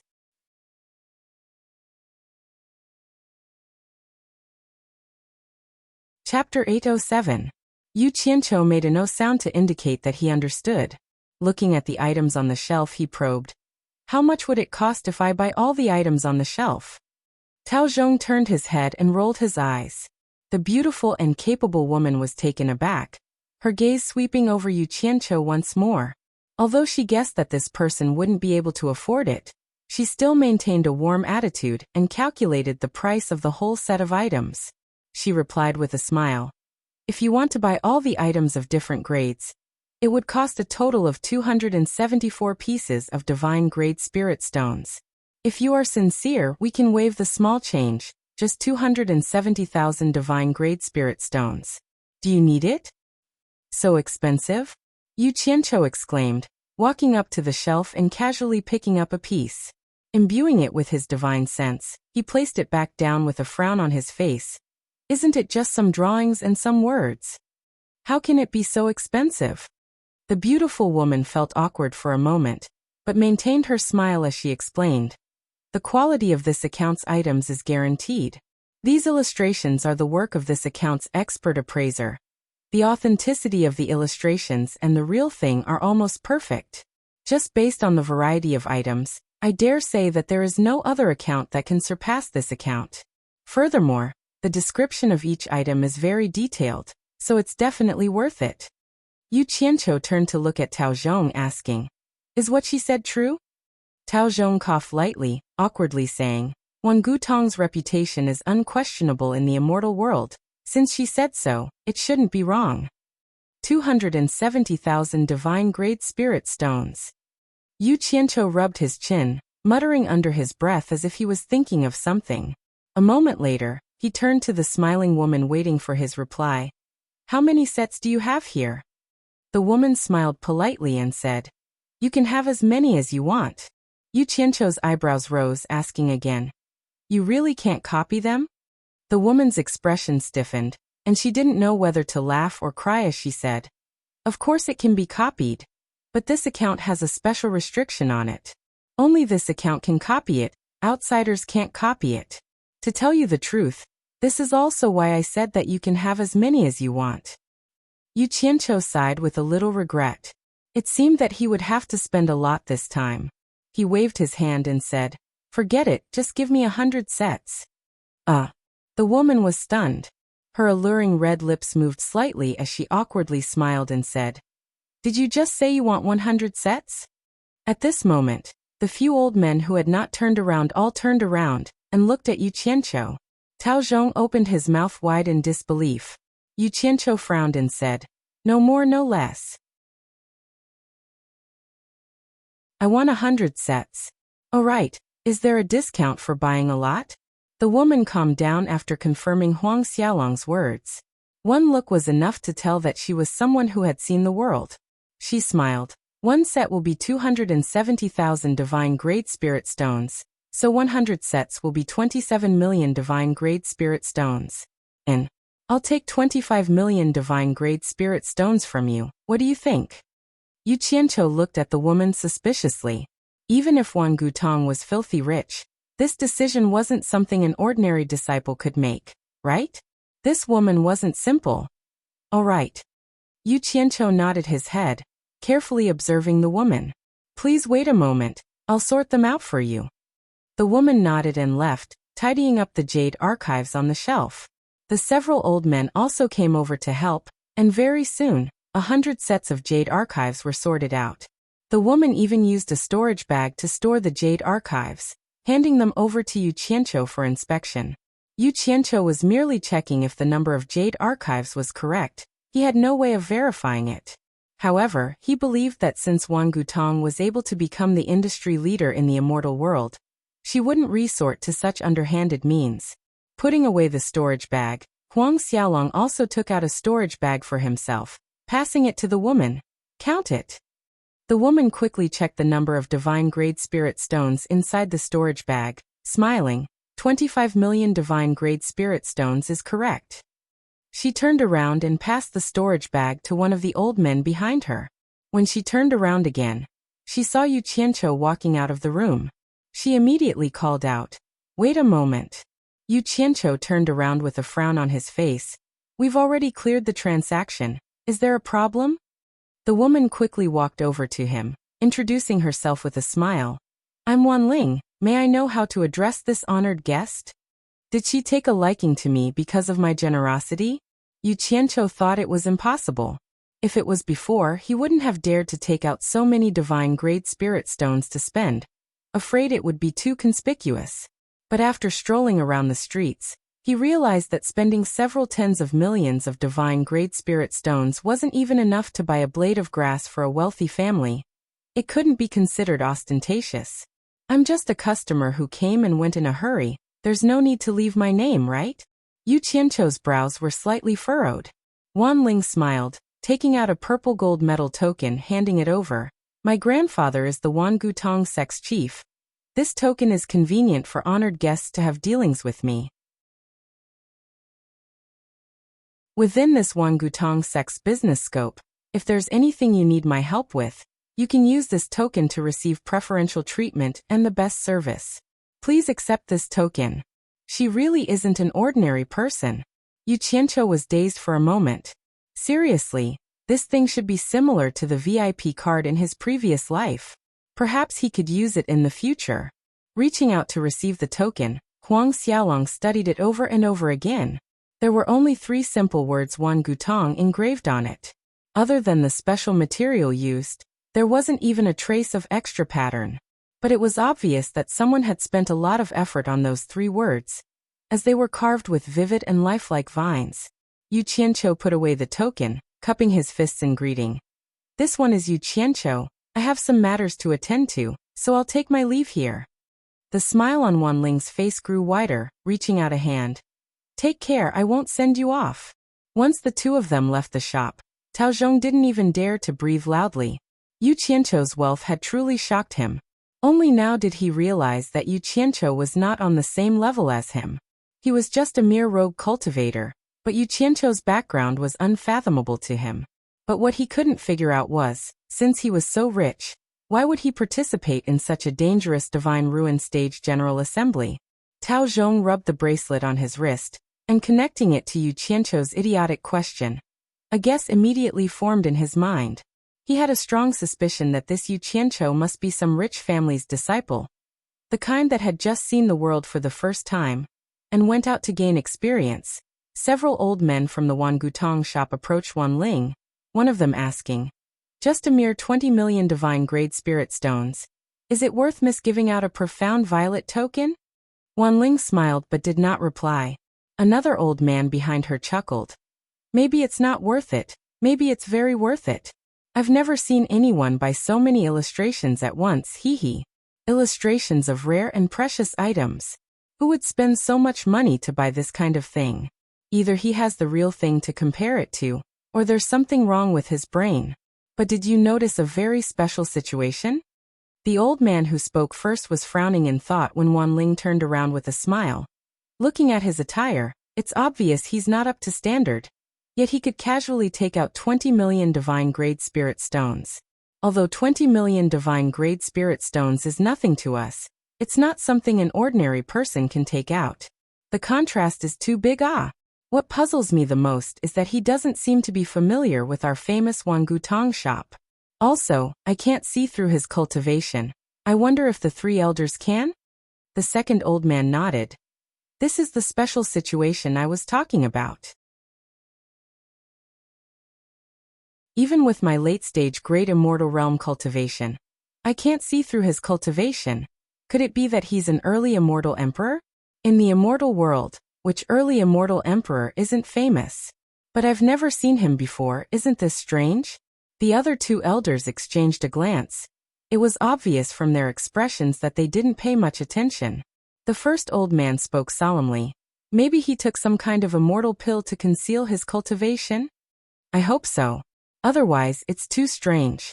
Wan Ling pondered for a moment. Suddenly, the distant sound of a bugle horn came from outside, sharp enough to pierce one's eardrums. Wan Ling raised her head to look at the crowd flying away from the street, her expression solemn. The godly ruin realm is finally open, let's go take a look. It'll also boost the confidence of our Wan Gutong disciples. The 3 old men nodded, and as she walked out of the shop, the shopkeeper who had been hiding outside immediately came in. When the bugle horn sounded, Yu Qianqiu and Tao Zhong had just returned to Si Tong's shop. Not long after, the other hired people also squeezed in one after another. It seemed like they had all been startled back by the sound of the bugle horn.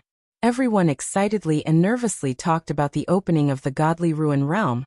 Not long after, the crowd on the street outside completely disappeared. Mu Bing stood inside without any reaction. Everyone looked at each other in dismay, feeling that it was a little strange. Yu Qianqiu was in a hurry to go in. He couldn't help but ask, President Mu, Are we not going into the godly ruin realm? Mu Tianjiao, who was beside Mu Bing, looked at the crowd and smiled. The godly ruin realm's spiritual energy is very abundant, and it only opens once every 100 years. Who knows what kind of heavenly treasures have grown? Right now is the time when everyone is fighting and robbing, and also when the casualties are the highest. Moreover, it's very crowded right now. It'll take at least half a day for hundreds of thousands of people to go in. We're not in a hurry, we'll go in half a day. Everyone suddenly understood. Yu Qianqiu smiled and said, "Thank you, miss, for understanding us." Mu Tianjiao smiled and shook her head. At this time Mu Bing, who had his back facing the crowd, slowly turned around and bowed to the crowd with a solemn expression. "This time, my daughter will also be entering the godly ruin realm with everyone. I hope everyone can help take care of her." Nan Tianlong, whose thick brows were knitted together, also bowed to the crowd. Everyone looked at each other speechlessly, wondering if this Mu Bing had gone crazy over money, to actually be willing to put his own daughter in danger. In truth, Yu Qianqiu quite admired Mu Tianjiao, and didn't want anything to happen to her. He couldn't help but frown and say, "President Mu, why do you have to do this?" Entering depends entirely on luck, and you don't expect your daughter to be able to pick up something good. You'd better reconsider. Some things can't be retrieved once they're lost.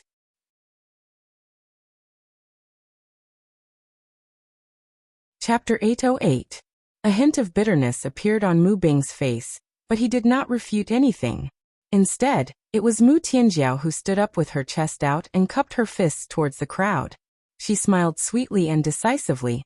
"Everyone has misunderstood my father. My father has been trying to stop me from entering the divine ruin realm.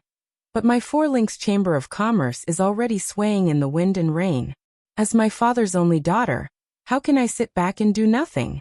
For me to wait outside the ruins of God for a month without doing anything, I really can't do it. I hope everyone will work together with me to save my four-links chamber of commerce from this crisis."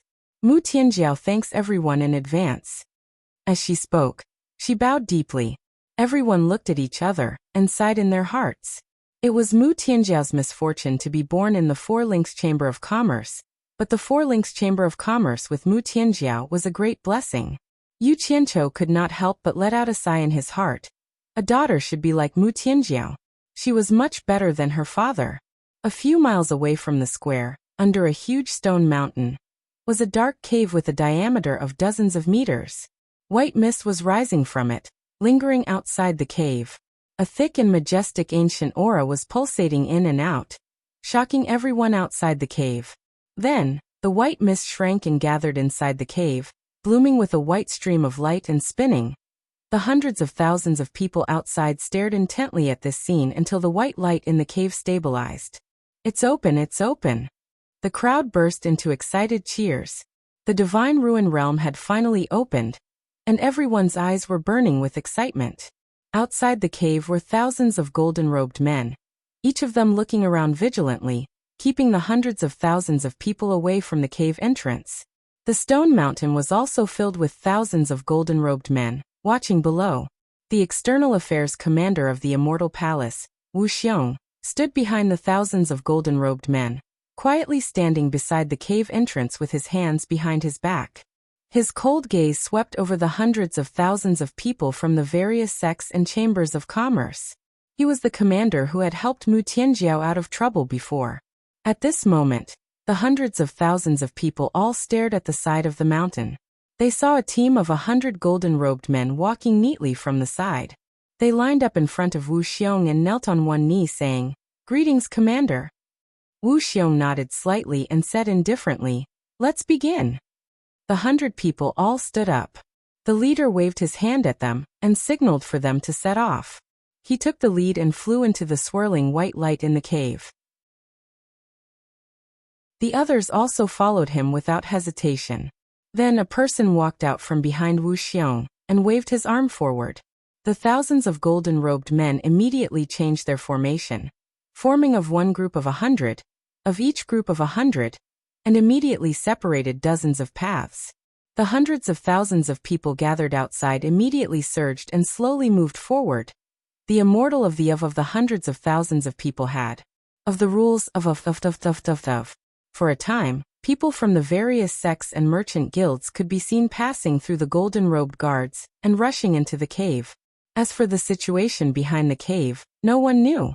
However, everyone could imagine how cruel the bloody competition was, because every time the divine ruin realm opened, out of the hundreds of thousands of people who entered, less than 100,000 would return.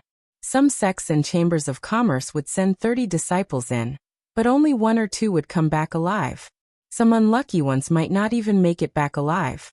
That would be a huge loss. But those disciples who could come back alive and make great contributions to the sect would not have to worry about living for the rest of their lives. Then again, if there was a heavy reward, there would definitely be brave men. If there was no heavy reward, who would risk their lives? After more than half a day, the hundreds of thousands of people had finally entered. Instead, tens of thousands of elders from various sects had gathered in the sky. They were all nervously staring at the scene below. They would be waiting here for a month, and their respective stalls would be their lodgings. 1 month later, whether the sect would be happy or sad would depend on whether their disciples lived up to expectations. Those who lived up to expectations would be able to display many rare items in their own stalls to sell, while the unlucky ones would either have to spend money to buy things or pack up and leave. The Four Links Chamber of Commerce was the last to arrive. When the people from the various sects and chambers of commerce had all left, they walked up to the golden-robed guards for inspection. Many people in the sky felt strange looking at this group of people. There were only 31 people in total, and 2 of them clearly had cultivation that exceeded the limit, while the last one's cultivation couldn't be seen through. Excluding these 3 people, there were only 28 people participating. For this kind of thing, everyone hoped that the more people that went in, the better it would be. Perhaps the extra person that came out would be able to collect precious items worth hundreds of millions, or even hundreds of billions of divine-grade spirit stones. At the very least, the more people that went in, the more likely there would be one more person that would come back alive, and at least bring something out. No one had ever seen such a situation before, and they couldn't figure out what the Four Links Chamber of Commerce was up to. Some people who had dealings with the Four Links Chamber of Commerce knew the predicament they were in, shaking their heads and sighing. As for Qi Fengsheng, who had a deep understanding of the Four Links Chamber of Commerce, he was sneering at the side. Wan Ling and the 3 elders exchanged a glance, noticing that Yu Qianqiu was standing at the end of the group, walking at the back of the group in a well-behaved manner. However, his head kept darting left and right, as if he was curious about everything. It was not easy for someone like him to be able to stand at the end of a group of several 100,000 people.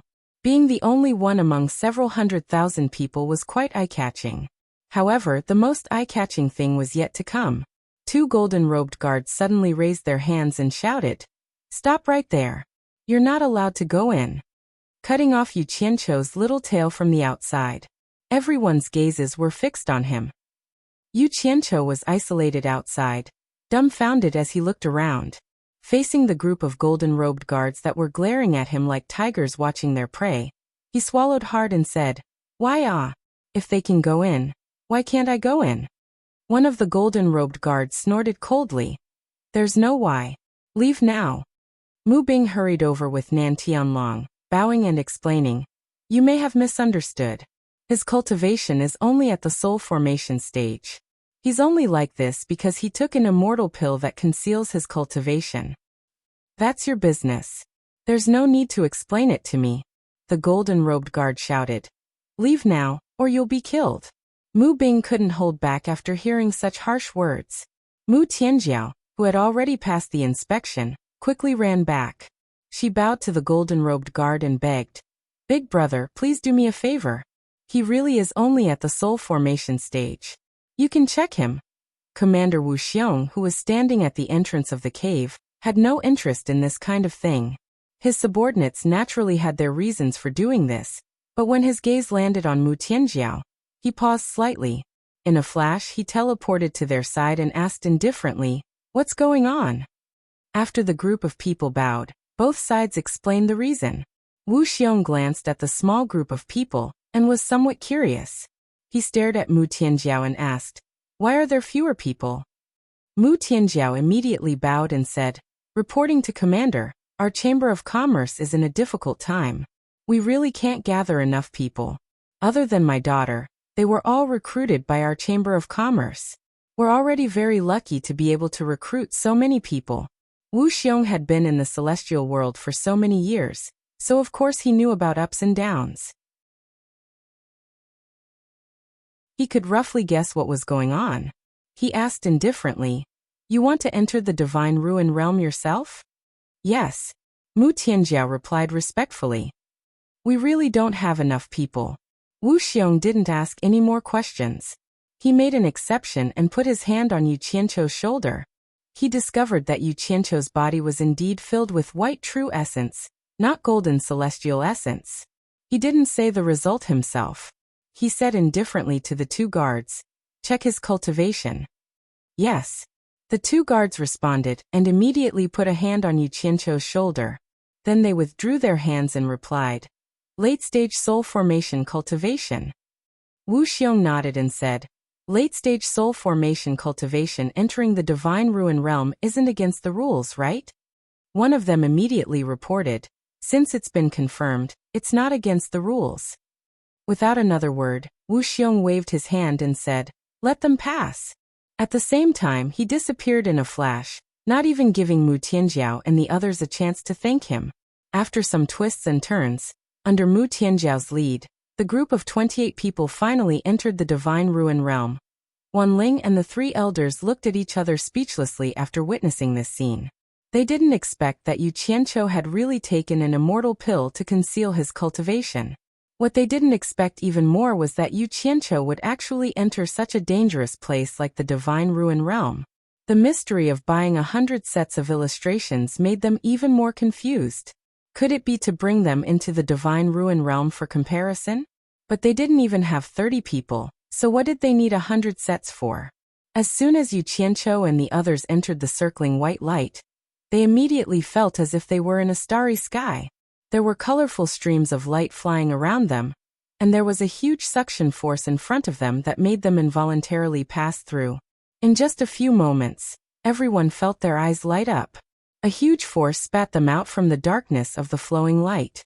As soon as they stood firm, they immediately found that the exit was also a cave, and there was also a rotating white light behind them. This was also the entrance to go back. After a month, it would automatically disappear, and they could go back at any time within a month.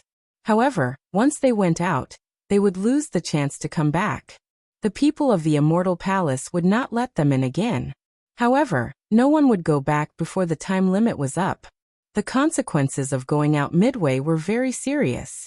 The sects would never be lenient to people who were afraid of death and brought shame to their sections. Of course, if they brought back a great treasure, that was another matter. Because that was called protecting a treasure meritorious. Everyone had already taken out their own treasures and walked out vigilantly. Yu Qianqiu walked out empty-handed. His treasures could appear at any time, so it was easier to use them empty-handed. As soon as everyone walked out of the cave, they were immediately shocked. What they saw was a bloody scene of corpses strewn all over the ground.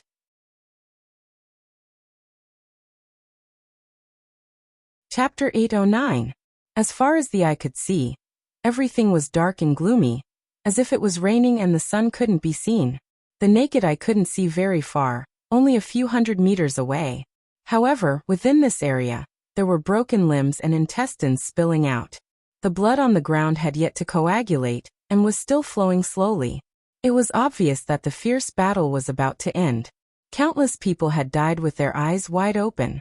Roughly estimating, thousands of people had died within this area of a few hundred meters. No wonder it was said that the fight for treasures was the most intense when they first entered. Often, because of the appearance of a single immortal herb, everyone would gather and fight over it. The hazy mist was obviously condensed from spiritual energy. Just breathing it in was enough to refresh one's mind, but the thick smell of blood in the air made it hard for people to breathe freely. The group was glad that they were the last to enter. Although they might have lost the chance to obtain the precious treasure, they had avoided heavy casualties. Everyone here had seen the world, and death was a common occurrence.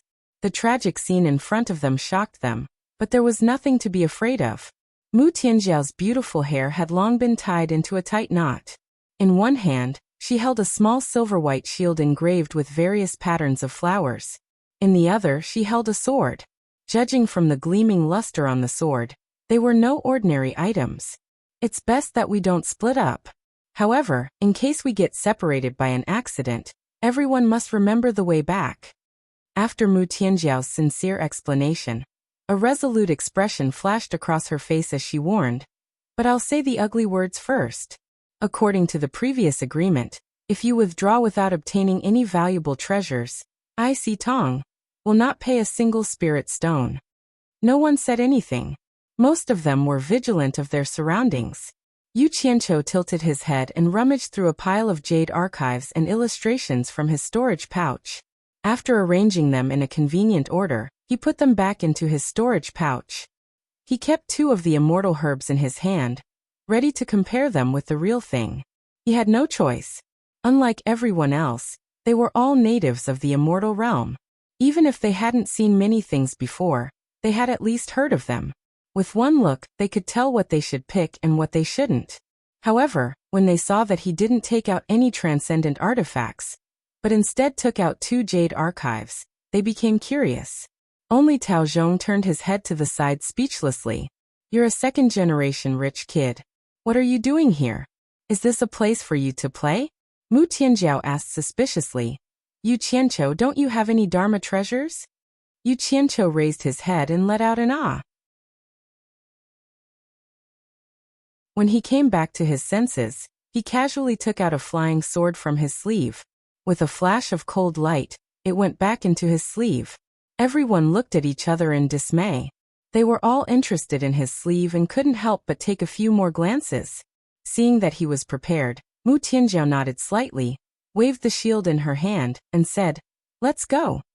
The group flew up lightly, passing by the bloody corpses, not daring to fly too high. After flying out of this wretched land of intense slaughter, he landed on the ground and walked again. Because everyone was here to look for treasures, the line of sight here was not good. If they flew too high, they would definitely miss something. While everyone was vigilant of their surroundings, they were also searching for something. Yu Qianqiu could be said to be the most proactive one. He held 2 jade archives in his hands, his eyes darting around as he ran at the very front. If he found any suspicious plants, he would immediately take out the jade archives and quickly compare them. The others could not understand what he was doing, but Mu Tianjiao was a little touched by his initiative. Tao Zhong was the only one who scolded him in his heart. A second-generation rich kid. Their surroundings were always covered in fog formed by dense spiritual energy. If they were to cultivate here, they might even be able to save on spirit stones. Yu Qianqiu was even wondering if he should bring the Utopia army here for training.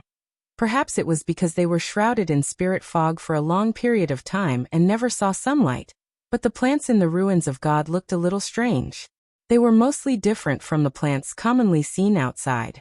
This brought great trouble to Yu Qianqiu's search. He could barely walk far, and he would have to stop for a moment when he encountered a strange plant. However, the benefits it brought were also great. It did not take long for him to be able to eliminate some things without looking at the jade archives. The entire terrain of the ruins of God seemed to be made up of hills. Tall mountains were rarely seen, perhaps because they had not yet ventured deep into the ruins. It was also probably related to the lack of sunlight. There were very few tall trees in the surroundings. This was a good thing for the treasure hunters, as they did not have as much cover. Along the way, they occasionally saw traces of fighting.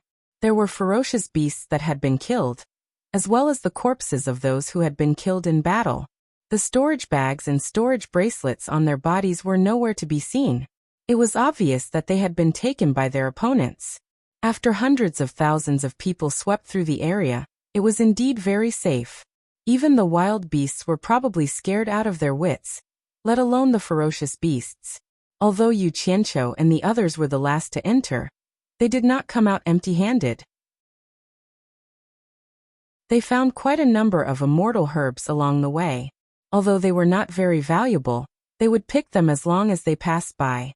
because the reward given by the four-way sect was 1/10 of the estimated value of the items they found. Every item they collected was equivalent to an additional reward. This made Yu Qianqiu admire Mu Tianjiao's methods. She made everyone feel like they were shareholders in his previous life, working hard with the mentality that the more they earned, the more they would get. However, Yu Qianqiu was not interested in this small amount of money. He couldn't even be bothered to look at the low-grade jade archives, with the highest value being one divine-grade spirit stone.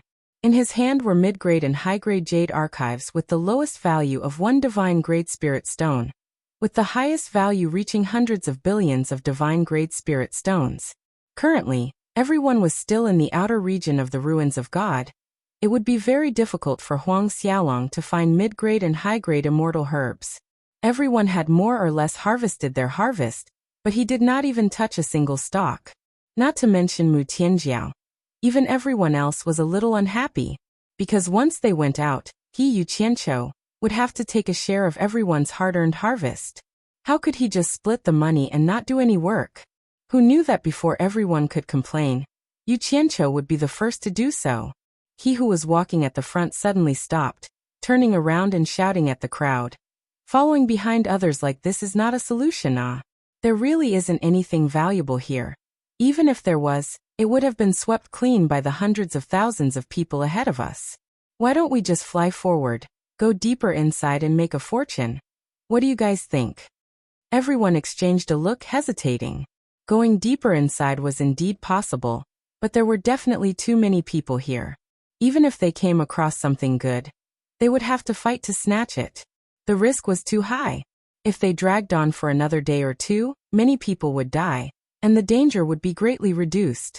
At that time, it wouldn't be too late to plot again. Mu Tianjiao pondered in silence. In truth, her thoughts were more or less the same as everyone else. She indeed wanted to drag on for another day or two. Seeing that no one spoke, Yu Qianqiu waved his arm, shouting, "What's there to be afraid of? The timid will starve to death, the bold will die from overeating. It's impossible to make a fortune without taking risks. Everyone be straightforward, are we going or not?" Someone couldn't stand it, mistaking him for someone slacking off and mocking. "Since you don't work and keep wandering around, why don't you go deeper and explore the situation first?" Mu Tianjiao still wanted to stop them, telling everyone not to cause trouble that was detrimental to unity. Unexpectedly, Yu Qianqiu slapped his thigh and laughed. "Good idea, you guys take your time to search, I'll go scout out the situation first, then come back to look for you guys. It's settled then." With that said, he disappeared into the spirit fog with a whoosh. Mu Tianjiao wanted to stop him, but she didn't have time. The group of people were speechless, realizing that this guy was really bold, actually daring to go in alone. Yu Qianqiu flew inside quickly with a face full of excitement. He had long wanted to leave the group and act alone. Otherwise, if he encountered something good, it would be inconvenient to take it for himself. And if he was forced to kill his own people to snatch the treasure, how embarrassing would that be? Just as he was fantasizing that he had picked up a treasure worth hundreds of billions, suddenly, a sharp whistle cut through the air, and dozens of streams of light formed a matrix, sealing off his path forward and retreat, rapidly shooting towards him. If it was someone else who encountered this, they would probably be in danger, because they had lost the space to teleport through and dodge. F***CK. You're courting death. Yu Qianqiu was instantly enraged. He hadn't found anyone to fight since he came in, but someone actually ambushed him. It was really intolerable. With a wave of his arms, he used the metal incantation, and in an instant, dozens of flying swords that attacked him exploded into silver powder with a hum. At the same time that he attacked, Yu Qianqiu quickly passed through the silver powder that filled the air and shot in the direction of the attack. Along the way, he was afraid that the person who ambushed him would escape, so he disappeared with a teleport, directly appearing in the forest below. The 30 people lying in ambush in the forest were prepared to secretly attack and steal the treasure. Before entering the Divine Ruin realm, they had already secretly trained in a group attack in the sect for a long time. This was the first time that they had found someone alone, and the first time they attacked as a group. Who knew that after the flying swords were released, they would suddenly lose contact with everyone? The 30 people were looking at each other in dismay when they suddenly realized that there was one more person among them, and they were immediately shocked. Before they could react, the other party had already shaken his arms and shouted angrily, "Star-absorbing great technique." Everyone only saw a burst of white smoke in front of them, and they instantly lost consciousness. F***CK. I am number 1 in the world below the immortal realm. How dare you sneak attack me? You must be tired of living. Yu Qianqiu cursed and crushed a skeleton, taking the storage bags from the waists of the 30 skeletons into his hands. Carrying a large pile of storage bags, his mood immediately became better. He leaned against a tree and happily checked the storage bags one by one. But the more he looked, the darker his face became. He didn't find anything valuable. After confiscating all the storage bags, he rushed out of the forest with a whoosh. He didn't know which sect the 30 skeletons on the ground belonged to, but they were all destroyed in the blink of an eye. He didn't know how the elders of the sect who were waiting outside the divine ruins would react when they found out, and he didn't know how the sect who had secretly trained them in a joint attack would react when they found out.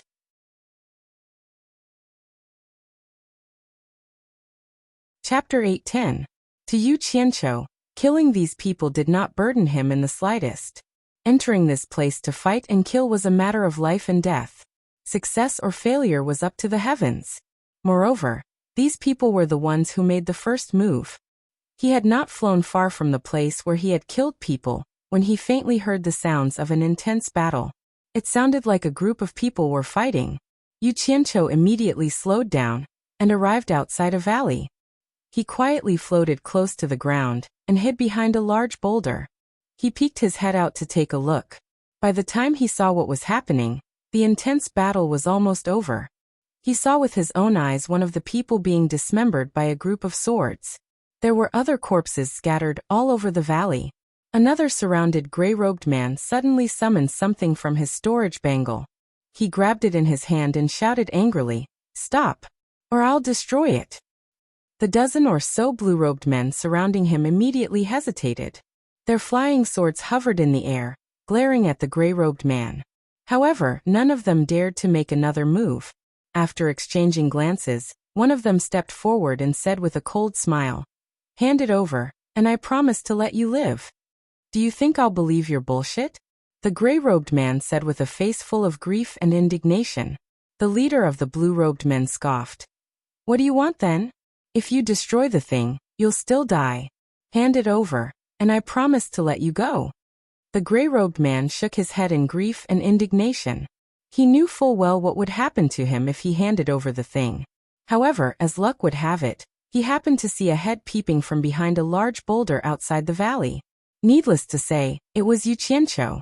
The gray-robed man immediately shouted at Yu Qianqiu, "Brother, if you can save my life, I'm willing to give you 1 yuan of the Tri-Elements divine fruit." "Damn it. Don't drag me down with you, you bastard."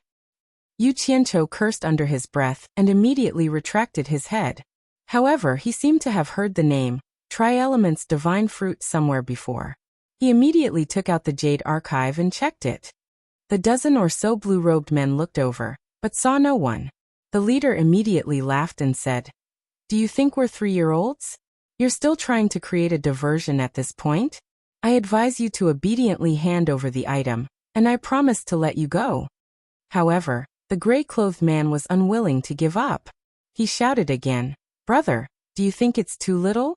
All right, as long as you can save my life, I'm willing to give you 2 essences of the 3 elements immortal fruit. If you can help me kill all of them and take revenge, I can give you all of the 3 elements immortal fruits." Yu Qianqiu, who was hiding behind the boulder, turned a deaf ear to him.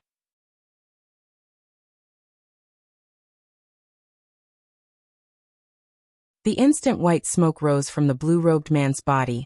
Huang Xiaolong had already rushed over and smashed the blue-robed man into pieces. As the white smoke dissipated, Yu Qianqiu appeared. Standing at the valley's exit, he slowly turned around to face the group of blue-robed men. Such a shocking entrance method immediately shocked the group of blue-clothed people. They didn't see the scene of Yu Qianqiu smashing the flying sword behind the rock, but they saw the scene of their fellow disciple being smashed into pieces by the opponent's palm. His fellow disciple didn't even have the time to scream before he died. The group of blue-robed men looked at Yu Qianqiu's cultivation, but none of them could see through it. They exchanged looks and saw the fear in each other's eyes. The leader of the group even exclaimed, "You're an immortal expert. How did you enter the divine ruin realm?" Yu Qianqiu wanted this kind of shocking effect. Although the absorbing star's great art was powerful, he did not want to casually show it in front of outsiders. This was because this move was a trump card no matter where he went. It had to be used conservatively, so he still used it to confuse them. "You've got some guts. I didn't want to interfere in your matters, but you actually dared to attack me first. You're really tired of living." Yu Qianqiu snorted coldly as he slowly walked into the valley. The gray-robed man was overjoyed. He looked around, and while the others were not paying attention, he teleported behind Yu Qianqiu to hide. At this moment, the leader of the blue-robed men shouted, "Run!" He was the first to teleport far away into the air, and then quickly flew away. The others also ran away at almost the same time. Yu Qianqiu was startled. The distance was a little far. He wanted to get closer and use his qi to lock onto them, then use the absorbing star's great art to finish them all off, and strive to leave no one alive. Who would have thought that the other party would run away without even thinking? He had thought that his shocking entrance would scare them into not daring to move, but they still ran away. He was only at the soul formation stage, so it was impossible for him to catch up to them one by one. "Thank you for saving my life, senior." The gray-robed man's voice sounded from behind him. Yu Qianqiu turned around and glared at him coldly. He was a little displeased. If it weren't for the fact that he was afraid of damaging the treasures in this guy's hands, he would have killed him a long time ago. The gray-robed man shuddered in the face of his cold gaze, and he offered the three-element divine fruits with both hands. "In order to thank Senior for saving my life, I am willing to offer all of the three-element divine fruits to you, Senior." On the tip of a foot-long, dark green sawtooth grass, 3 quail egg-sized, bright red fruits were growing. The fruits were faintly glowing with a thin layer of red light. A strange fragrance that could make one's heart melt slowly drifted out from the hands of the man in gray. Yu Qianqiu's eyes lit up. It was exactly the same as what was recorded in the handbook. He reached out to grab it, took a look, and sniffed it before stuffing it into his storage pouch. He then looked at the gray-robed man, who didn't dare to stand up straight, and asked, "You wouldn't give it to them even if you died, so why are you giving it to me?" The gray-robed man said respectfully, "They killed my fellow sect brothers, so I naturally can't give it to them. Besides, even if I give it to them, they won't let me go. Senior saved my life, so I am willing to give the treasures to Senior." He only said this to save his life. Otherwise, who would be willing to give up their treasures? Yu Qianqiu was naturally aware of this. He nodded and asked, "Which sect are you from?" The gray-robed man replied honestly, "Junior is Shui Mingqing, a disciple of the Skyward Palace." The Skyward Palace? Yu Qianqiu was stunned. The Skyward Palace, the #1 alchemy sect in the celestial realm? That's right. Shui Mingqing raised his head and said, "Could it be that Senior knows the elders of my sect?" Yu Qianqiu shook his head, but he put on a smiling expression and asked, "Since you're a disciple of the Skyward Palace, I'm sure you know a lot of alchemy recipes for refining immortal pills. For example, using this 3 elements immortal fruit to refine the immortal ascension pill." Although his expression became amiable, Shui Mingqing felt a chill down his spine. It was as if he had seen a dagger hidden in a smile. He immediately waved his hand and said, "Junior is just an external affairs disciple. Our sect's disciples haven't reached the celestial realm, so they don't have the chance to come into contact with alchemy. So Junior doesn't know any alchemy recipes."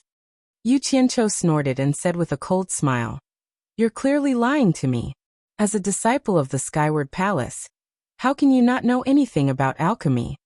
Shui Mingqing hurriedly explained, "Senior may not know this, but before the cultivation of our Skyward Palace's disciples reaches the celestial realm, apart from cultivation, the main thing is to learn how to recognize various kinds of immortal herbs, and be familiar with the medicinal properties of various immortal herbs and pills. Only after reaching the celestial realm will they have the opportunity to come into contact with the basic alchemy methods of refining immortal pills. As their cultivation increases, it's possible to come into contact with higher-level alchemy recipes. This rule of our sect is not a secret in the celestial realm, and many people know about it. Senior, why? He didn't finish his sentence, but Yu Qianqiu was not a fool.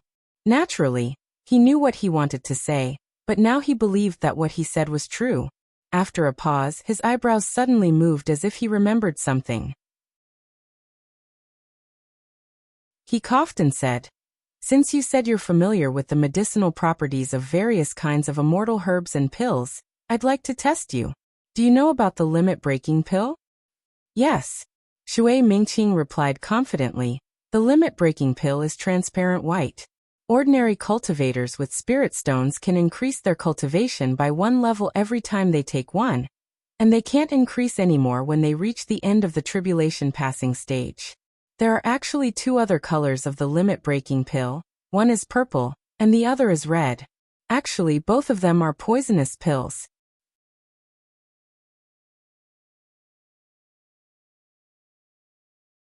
Chapter 8:11. Shui Mingqing spoke tirelessly, clearly explaining the pros and cons of the limit-breaking pill. His explanation was even clearer than Yu Qianqiu's understanding from the Pill Formula Jade archive. He even thoroughly analyzed the medicinal principles of the limit-breaking pill. This greatly amazed Yu Qianqiu. The Skyward Palace was indeed worthy of being the leader of the industry in the immortal realm. It had already formed a fairly complete cultivation system.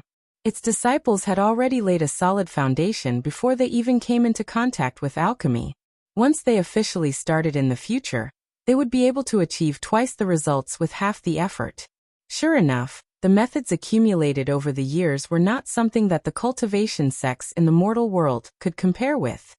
Then let me test you again. Is there any way to get rid of the toxins that have seeped into the body after taking the limit-breaking pill? Yu Qianqiu asked with a smile, his hands behind his back. He really did have the air of an old pedant testing his students. Shui Mingqing's face was filled with doubt. He did not know why this senior would ask such a simple question.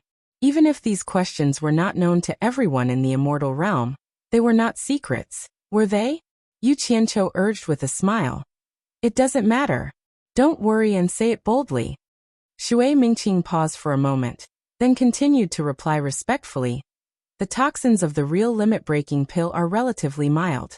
Generally, cultivators can rely on their own cultivation to self-regulate and eliminate the toxins within a month. But the limit-breaking pill is different. It is very harmful to the cultivator's body. The more they take, the more toxins will seep into their limbs, bones, and meridians. In severe cases, they will die suddenly, but in light cases, their cultivation will not progress. In fact, many people in the immortal realm use the limit-breaking pill to forcibly increase their cultivation. But for the famous sects, this method of spoiling things through excessive enthusiasm is generally not used. At first glance, it can quickly form a batch of power in a short period of time. But in the long run, even if the golden marrow cleansing pill is used to get rid of the toxins in the body, it will also cause congenital damage to the meridians in the limbs and bones, resulting in acquired deficiencies. This will bring great confusion to future cultivation. Since ancient times, almost none of the cultivators who have taken the limit-breaking pill have been able to increase their cultivation above the great immortal realm, unless there is another elixir to remedy it. So for the famous sects, they generally do not use methods like spoiling things through excessive enthusiasm like the limit-breaking pill, because for them, they care more about long-term benefits. Only when there are more strong cultivators in the sect can the benefits of the sect last longer. That makes sense.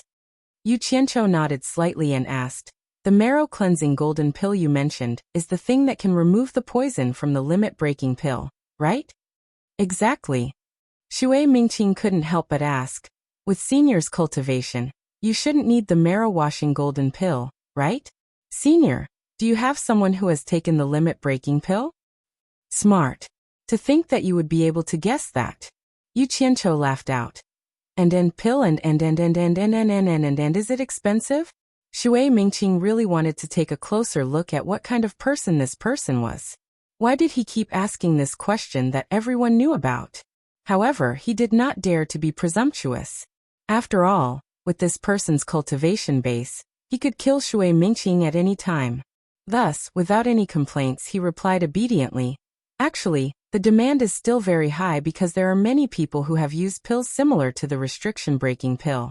However, in terms of unit price, whether it was high or not depended on who it was for. On average, each marrow-cleansing golden marrow pellet cost around 2,000 divine-grade spirit stones.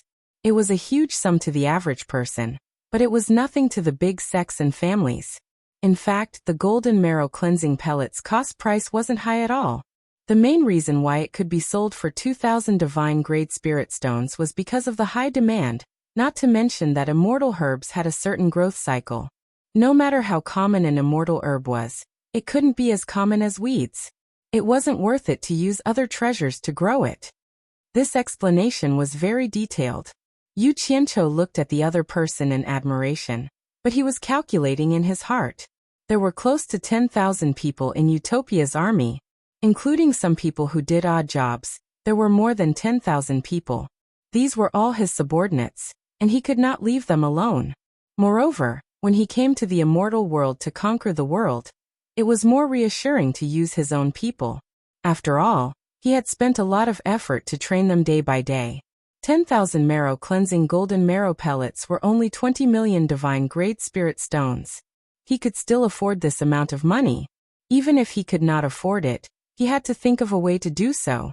From the time he sat on the flying shuttle to look at the vast immortal world, to the gathering of heroes outside the ruins of God, his blood was already boiling. A very grand idea was born in his heart. It was too boring for those cultivators in the cultivation world to fight over such a small territory in the human world. As the #1 expert in the human world, he had the responsibility and obligation to bring everyone out to see the world. If everyone had the ability to follow my orders, then follow me to the immortal world to fight for it.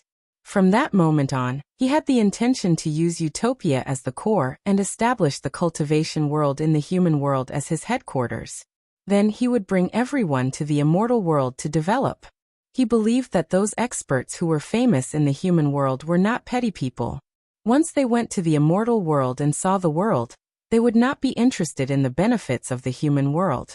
Not to mention forging an immortal body, just the spirit stones here could be counted as divine grade. Who would still want to disturb the secular world? In this way, his wish to separate the cultivation world from the secular world would naturally come true. Yu Qianqiu pondered for a moment and suddenly asked, "Just now you said that there are pills similar to the limit-breaking pill. Then, are there pills that can raise one's cultivation from the tribulation passing stage to the soul formation late stage?" "Yes," Shui Mingqing said with certainty. "It is said that as long as the main ingredient for refining the limit-breaking pill remains the same and a few other immortal herbs are added, it can be refined into the limit-breaking pill. But the side effect of this pill is that the toxicity is too strong. Once you break through to the soul formation late stage, and don't take the marrow-cleansing golden pill in time, you will immediately die. Even so, you must break through to the small immortal stage within 3 months and forge an immortal body. Otherwise, your body will gradually weaken and you will quickly age and die within 3 months." "The toxicity is so strong?" Yu Qianqiu was shocked and asked, "Are you sure you didn't make a mistake?" Shui Mingqing raised his head and looked at him seriously and said, "Senior, you can ask others. There should be many people in the immortal world who know about this. But generally, no one will take the limit-breaking pill. It should be known that it is impossible to break through from the soul formation late stage to the small immortal stage within 3 months. Only those who have the immortal ascension pill would dare to do so. But one immortal ascension pill is worth 1 billion divine-grade spirit stones. It is not a small amount for ordinary sections. Using this method to raise one's cultivation level is simply using a huge amount of spirit stones. Not many people can afford it. Plus, using the limit-breaking pill to raise one's cultivation level has a huge impact on the future, so very few people use it." Yu Qianqiu couldn't help but suck in a breath of cold air. Putting everything else aside, One immortal ascension pill was worth 1 billion divine-grade spirit stones. If he raised the cultivation level of all the people in Utopia to the small immortal stage, it would be an astronomical figure. Even the wealthy immortal palace would not be able to afford it. After a moment of shock, he calmed down.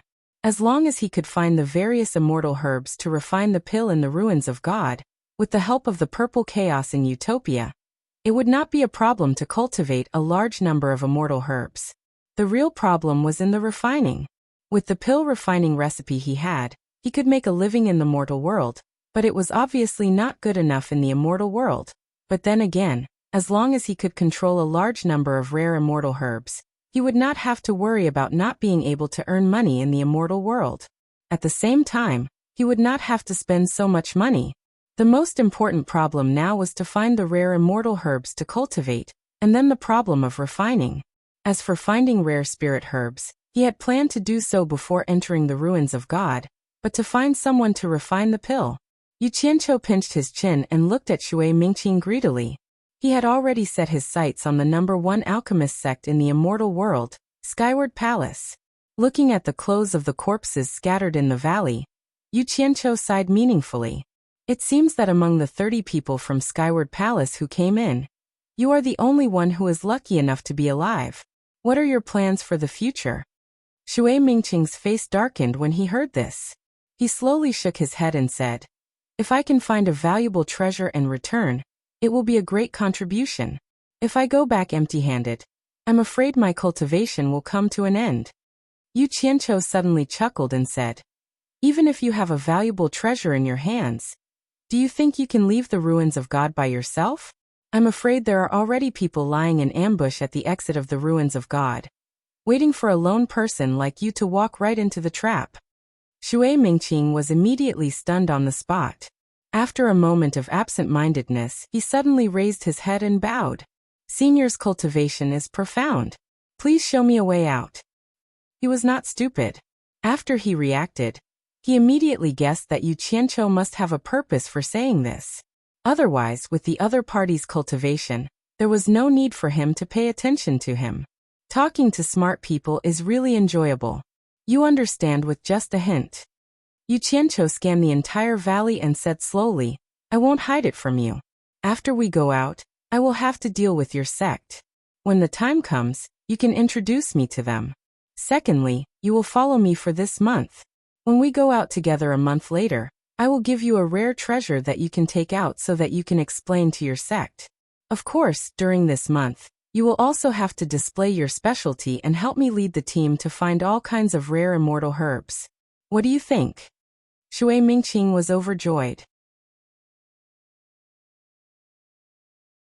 With the other party's ability, it should not be a problem to protect him. Moreover, there was no need for the other party to lie to him.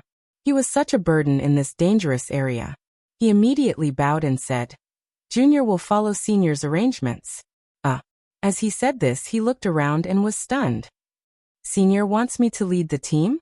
May I know where Senior's men are?"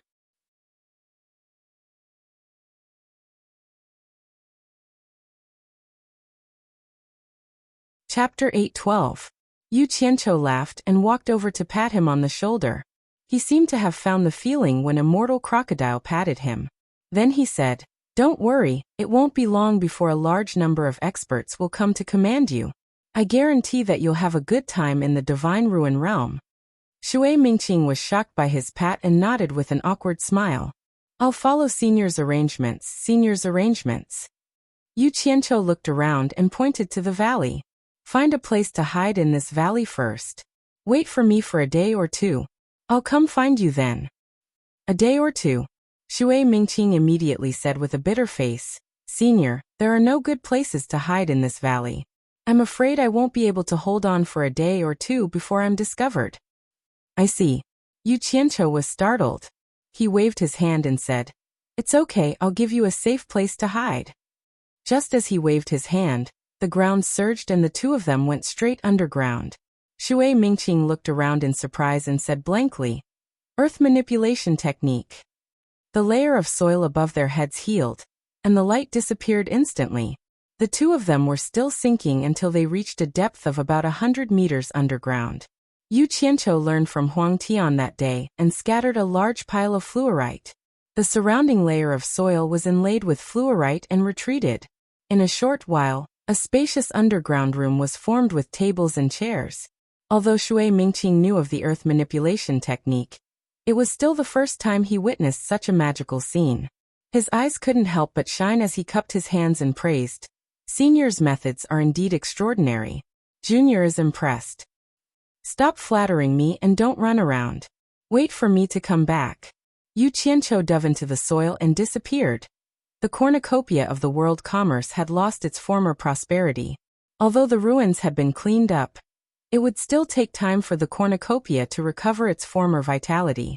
The half-collapsed god of wealth peak became steeper and steeper. The protective formation that had been broken back then could no longer be set up because of Yin Baikong's death. Even if it could be set up, it would certainly not be as powerful as the one Yin Baikong had set up. World Chamber of Commerce no longer had such a capable person. Yu Qianqiu stood quietly at the edge of the cliff outside the cornucopia. The suspension bridge leading to the cornucopia was right in front of him. It had lost its usual sense of mystery. The cornucopia was no longer shrouded by clouds and mist, and the situation inside was clear at a glance. Even the Hall of Wealth on the God of Wealth Peak could be seen clearly. Yu Qianqiu sighed softly. Without Yin Baikong, the World Commerce Association lacked a little flavor. Yin Baikong's courage that day when he was on the brink of death and didn't even care about the afterlife was indeed admirable. Even after thousands of years, if the World Chamber of Commerce still existed, then no one would be able to avoid Yin Baikong, the founder of the World Chamber of Commerce. He could be considered to have died a worthy death, preserving his prestige for a lifetime. Two cultivators came together. It was unknown which sect they were from, but they were about to cross the bridge and enter the treasure basin. Suddenly, they noticed a person standing at the bridgehead, blocking their way. One of them immediately shouted, "Friend, please stand to the side. Don't block the way." Yu Qianqiu slowly turned his head and looked at the two indifferently. With a flash, he turned into an afterimage and directly shot towards the God of Wealth Peak. The person who shouted immediately clicked his tongue and said, "Look at this speed, his cultivation is really extraordinary. I wonder where he came from. Let's go. Why are you in a daze?" He pulled the other person. The latter slowly looked at him and didn't know whether to laugh or cry. "Do you know who you shouted at just now? He's already gone. Who cares who he is? Don't tell me it's the world's #1 expert, Yu Qianqiu? Let's go." That person laughed. The other person immediately gave him a thumbs up and said, "You guessed it right. He's Yu Qianqiu." The former's face froze. He was stunned on the spot and couldn't laugh anymore. The butcher of the cultivation world in the past, the current punishment master of the demon region, and the world's #1 expert, Yu Qianqiu. This person is not a kind person. He's famous for being cruel and merciless. God knows how many people have died in his hands. 4 of the world's top 10 experts have already died in his hands, and I actually asked him to make way. In the Hall of Wealth Reverence, Sikongju and Jing Yuankong were gathered together, working together to discuss the plan to revive the World Commerce Chamber. Suddenly, they saw a figure land outside. With his back facing the two of them, he slowly stood under the pine tree with his hands behind his back. If they hadn't seen it with their own eyes, the two of them wouldn't have realized that someone had arrived. They were instantly shocked. This person's cultivation is so high. The two of them came out in a flash. Sikongju stared at the person's back and said in a deep voice, "May I know which expert has graced my cornucopia with his presence? Back then, your master often stood here to watch the clouds gather and disperse, and the world change. Back then, I didn't understand what was so interesting about it, but now I understand. This kind of behavior will slowly cultivate one's character and make one's heart as broad as the heavens and earth. That's why your master self-destructed. If it was fatty pay, even if there was the slightest hope, he would still compromise and live on. This is the difference between people. Some people's arrogance is not on the surface, but in their bones. Your master is this kind of person, which is why he can prop up such a huge world commerce chamber. This is courage, something you two brothers should learn from. Yu Qianqiu slowly turned around and looked at the two of them with a smile. Yu Qianqiu. The two of them cried out in unison. Then, as if remembering something, the two of them looked at each other and immediately cupped their hands. Greetings, torture envoy. Yu Qianqiu waved his hand, indicating that there was no need to be so polite. He asked with a smile. How is it? Is the World Commerce Chamber all right? No one has any designs on the World Commerce Chamber, right? Sikongju immediately took a step forward and answered. Senior Bai has spoken, and the torture envoy has shaken the world, so no one dares to have any designs on the World Commerce Chamber. These words had already expressed their attitude, set their position, and made it clear that the World Commerce Chamber was a part of the demon domain. Although they said this, their hearts were pounding. They didn't know why Yu Qianqiu would suddenly come to God of Wealth Peak. Was he really going to reach out to the World Commerce Chamber? Hehe. Don't be so courteous. I'm here to ask for your help. Yu Qianqiu said bluntly. The World Commerce Chamber's contact network is spread across all the countries. I want you to help me spread a message. Tell all the soul formation experts in the world that the great formation sealing the Holy East lands has been broken, and the trapped experts from the Immortal and Netherworld have already returned. Within 2 days, I want all the soul formation experts in the world to gather in the Holy East lands. At that time, I have an important announcement. Those who can't get there within 2 days will bear the consequences. Holy East lands.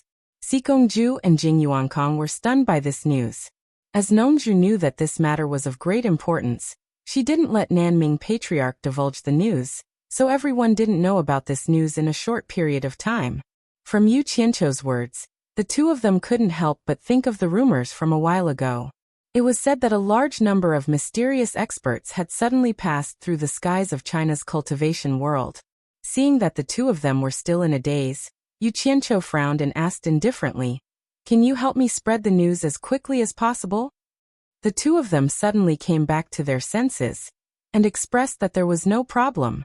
After a slight pause, Sikongju asked softly, "All the soul formation cultivators are going. Then are we going to go as well?" Yu Qianqiu stared at the two of them and said in a low voice, "You two can discuss it among yourselves. Just one of you will go. After all, the World Chamber of Commerce is such a big business, and it needs someone to take charge. If one of you comes, go and experience it. It will be beneficial to the development of the World Chamber of Commerce. Also, Xianxian Island has been destroyed, so there's no need to inform Nanming Patriarch and Nongju. The other soul formation experts must be informed. It's up to them whether they want to come or not. Let them decide for themselves." The reason why he didn't want to inform Nongju and Nanming Patriarch was mainly because he was worried that those women wouldn't have anyone to protect them. After all, Yan Zhuixing's matter hadn't been completely settled, and he didn't know what would happen in the future. After receiving the news, Bing Qingzi's disciples had also disappeared. He ordered Gu Qingyan and Hong Qi to send people to secretly search for them, but there was still no news until now. He didn't know where they were hiding. Because of this, he didn't dare to relax his protection of those women, although Yan Zhuixing's matter hadn't been completely settled, and it made him feel uncomfortable.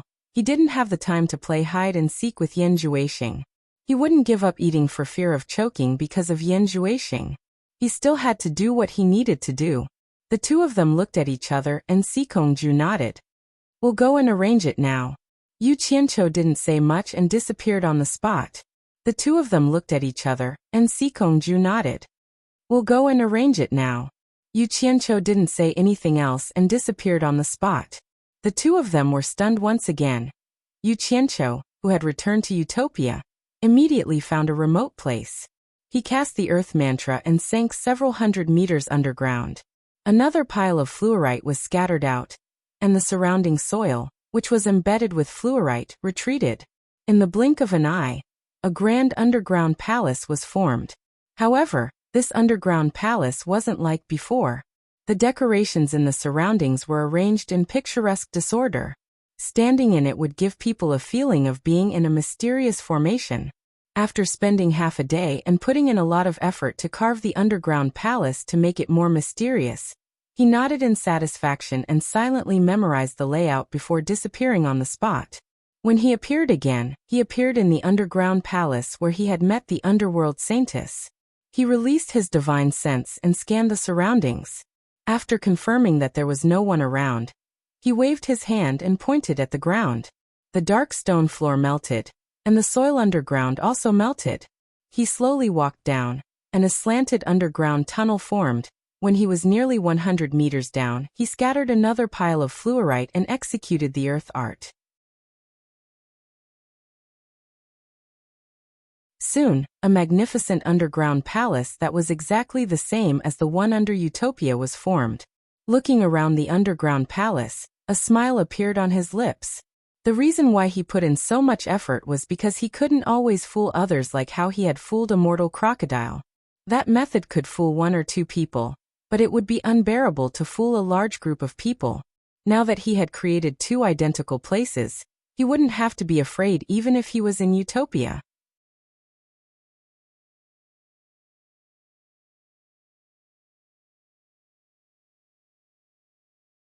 Chapter 8:13.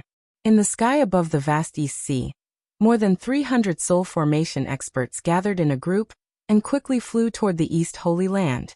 The lineup was huge and spectacular, rarely seen in the cultivation world. They were led by Nongzhu, Wenlanfeng, Li Duxing, and Hu Changshou, the 3 experts at the last stage of transforming spirit realm. They were also the only few experts at the last stage of transforming spirit realm in the cultivation world except for Yu Qianqiu. Most of the other soul formation experts had died in the hands of the previous torturers of the demon ghost region. The hundreds of people behind them were mostly lords in the middle stage of the soul formation realm. There were also some in the early stage like Si Kongju. Lu Yanqing was also in this group. There was no other way, she was also a soul formation expert.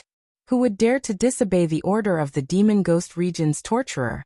The death of Pei Fong and the others was a warning. At this time, Lu Yanqing was no longer wearing the gauze hat she wore when she went out. Her short hair was wrapped in a piece of gauze, and her expression was neither happy nor sad. The appearance of her stunning appearance should have attracted everyone's attention, but everyone's expressions were grave. No one could be satisfied with her at this time. Looking down at the surging waves of the ocean below, everyone's emotions were fluctuating like the ocean. Right now, the opening of the East Holy Land wasn't the thing they were most concerned about. What they were most worried about was something else.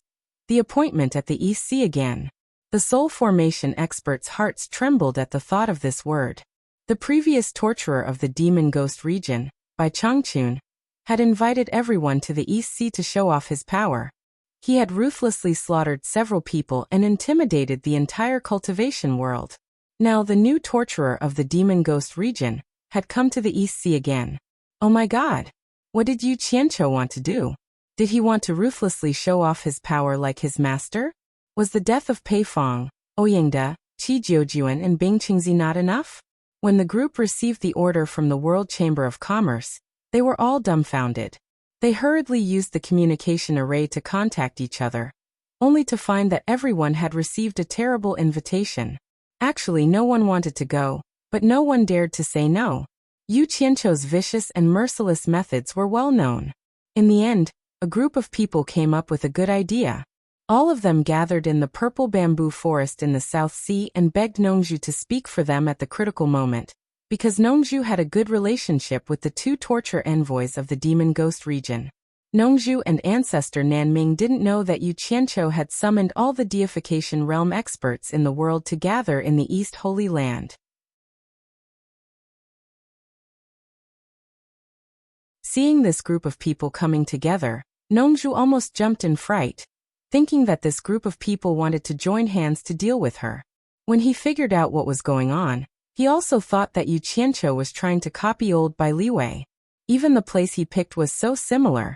Since Yu Qianqiu wanted to make a move, it wasn't appropriate for him to interfere. He didn't want to come. However, he could not resist everyone's pleading. Moreover, seeing that Wenlanfeng, Lu Yanqing, and the others had also received an invitation, he could no longer ignore it. So he left ancestor Nanming to look after the house and rushed over with a group of people. Above the undulating blue sea, the group of people all stopped at the place where there was supposed to be called Xian Island. They looked around, but there was no trace of Xian Island.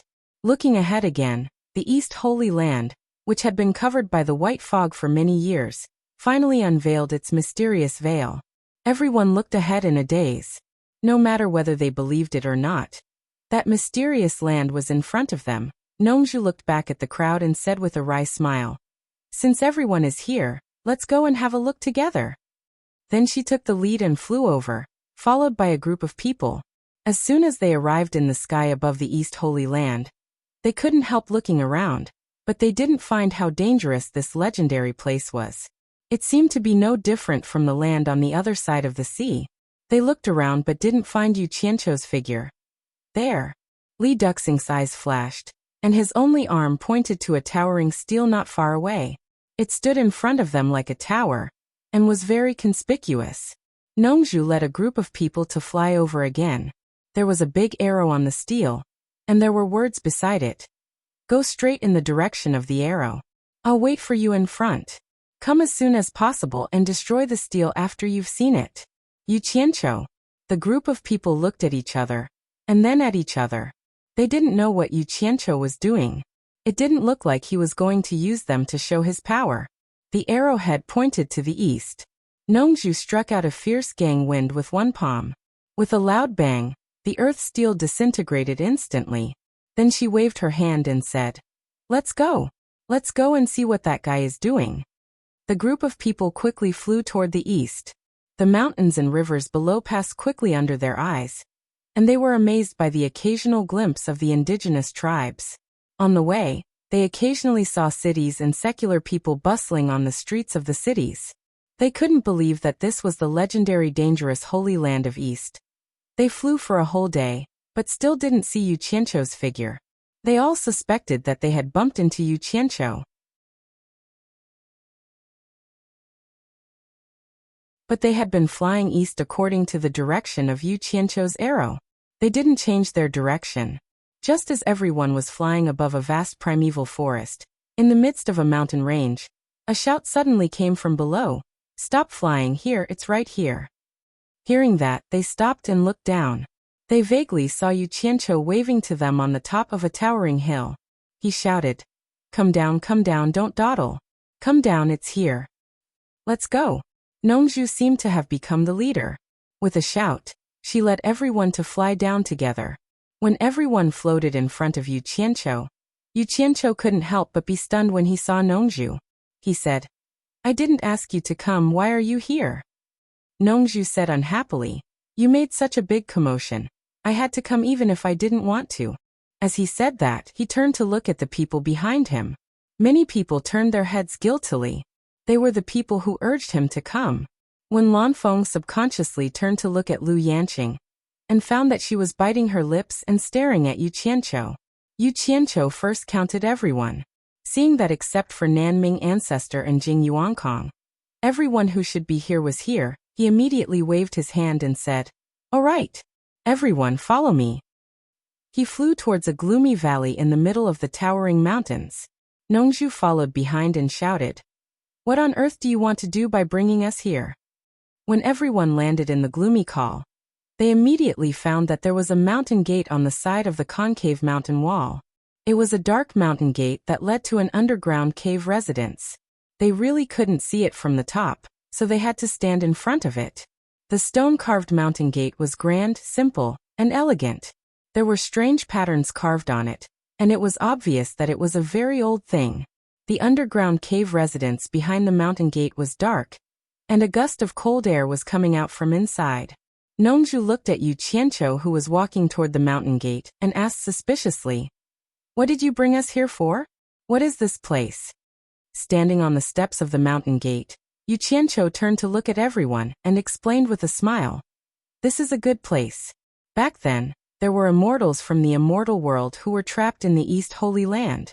They ruled this continent and built an immortal city on the ground, but it was empty now. The other group of people who were trapped were the meditation cultivators from the underworld. They dug out an underground world under this mountain, and this is the entrance to the underground world. When the East Holy Land was broken, all the immortals and meditation cultivators went home, leaving behind this empty underworld. Everyone was shocked. Although Yu Qianqiu said that the people from the underworld had all left, they still couldn't help but feel a chill on their backs.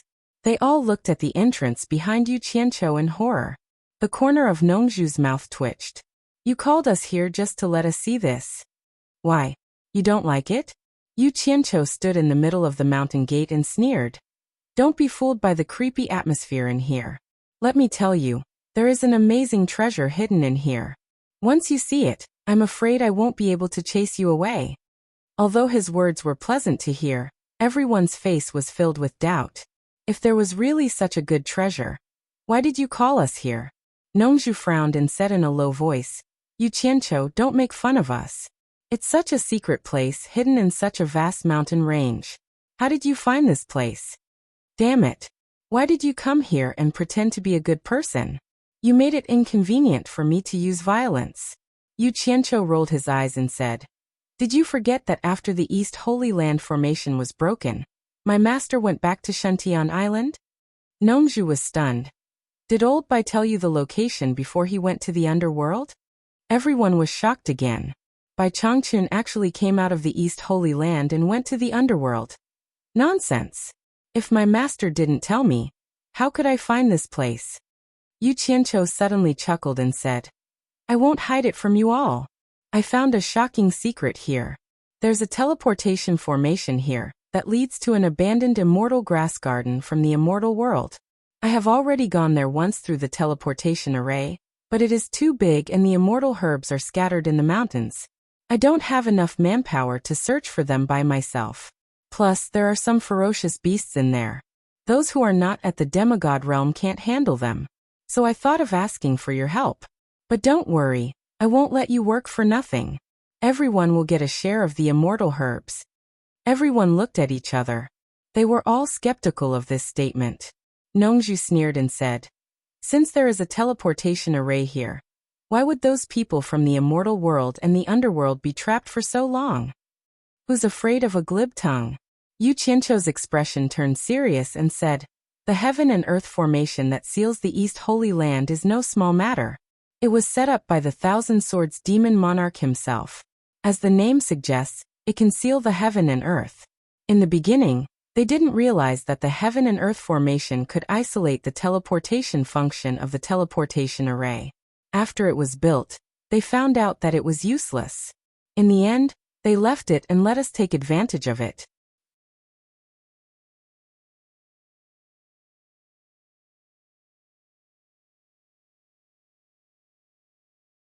Chapter 8:14.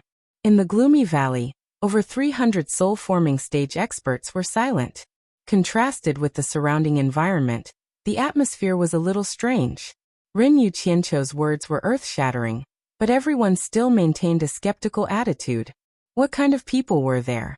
They were people who had experienced the cruel survival of the fittest in the cultivation world.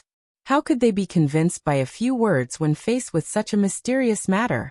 Everyone's eyes were fixed on the pitch-black entrance to the underworld. No one knew what was inside, but no matter how they looked at it, it was dangerous.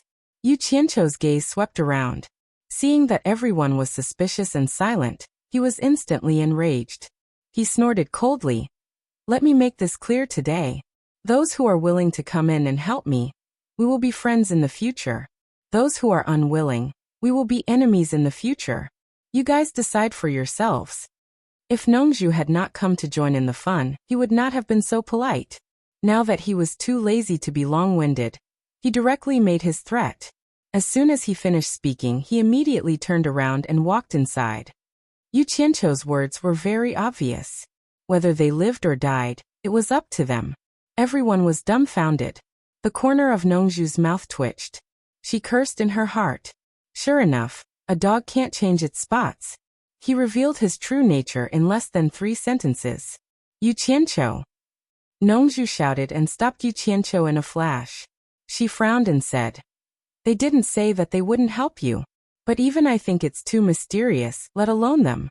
You have to let them think about it. Yu Qianqiu raised his eyebrows and sneered. Do you think I will harm you? Nongzhu was stunned. After thinking about it, she realized that this brat would not harm her. After a pause, she said, to be able to survive in the cultivation world to this day, who hasn't been careful, one step at a time?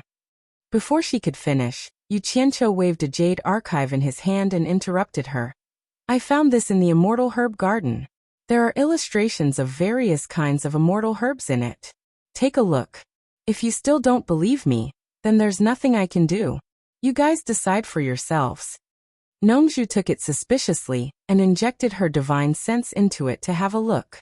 She was immediately attracted by all kinds of vivid and lifelike immortal herbs, which seemed to be swaying in front of her eyes.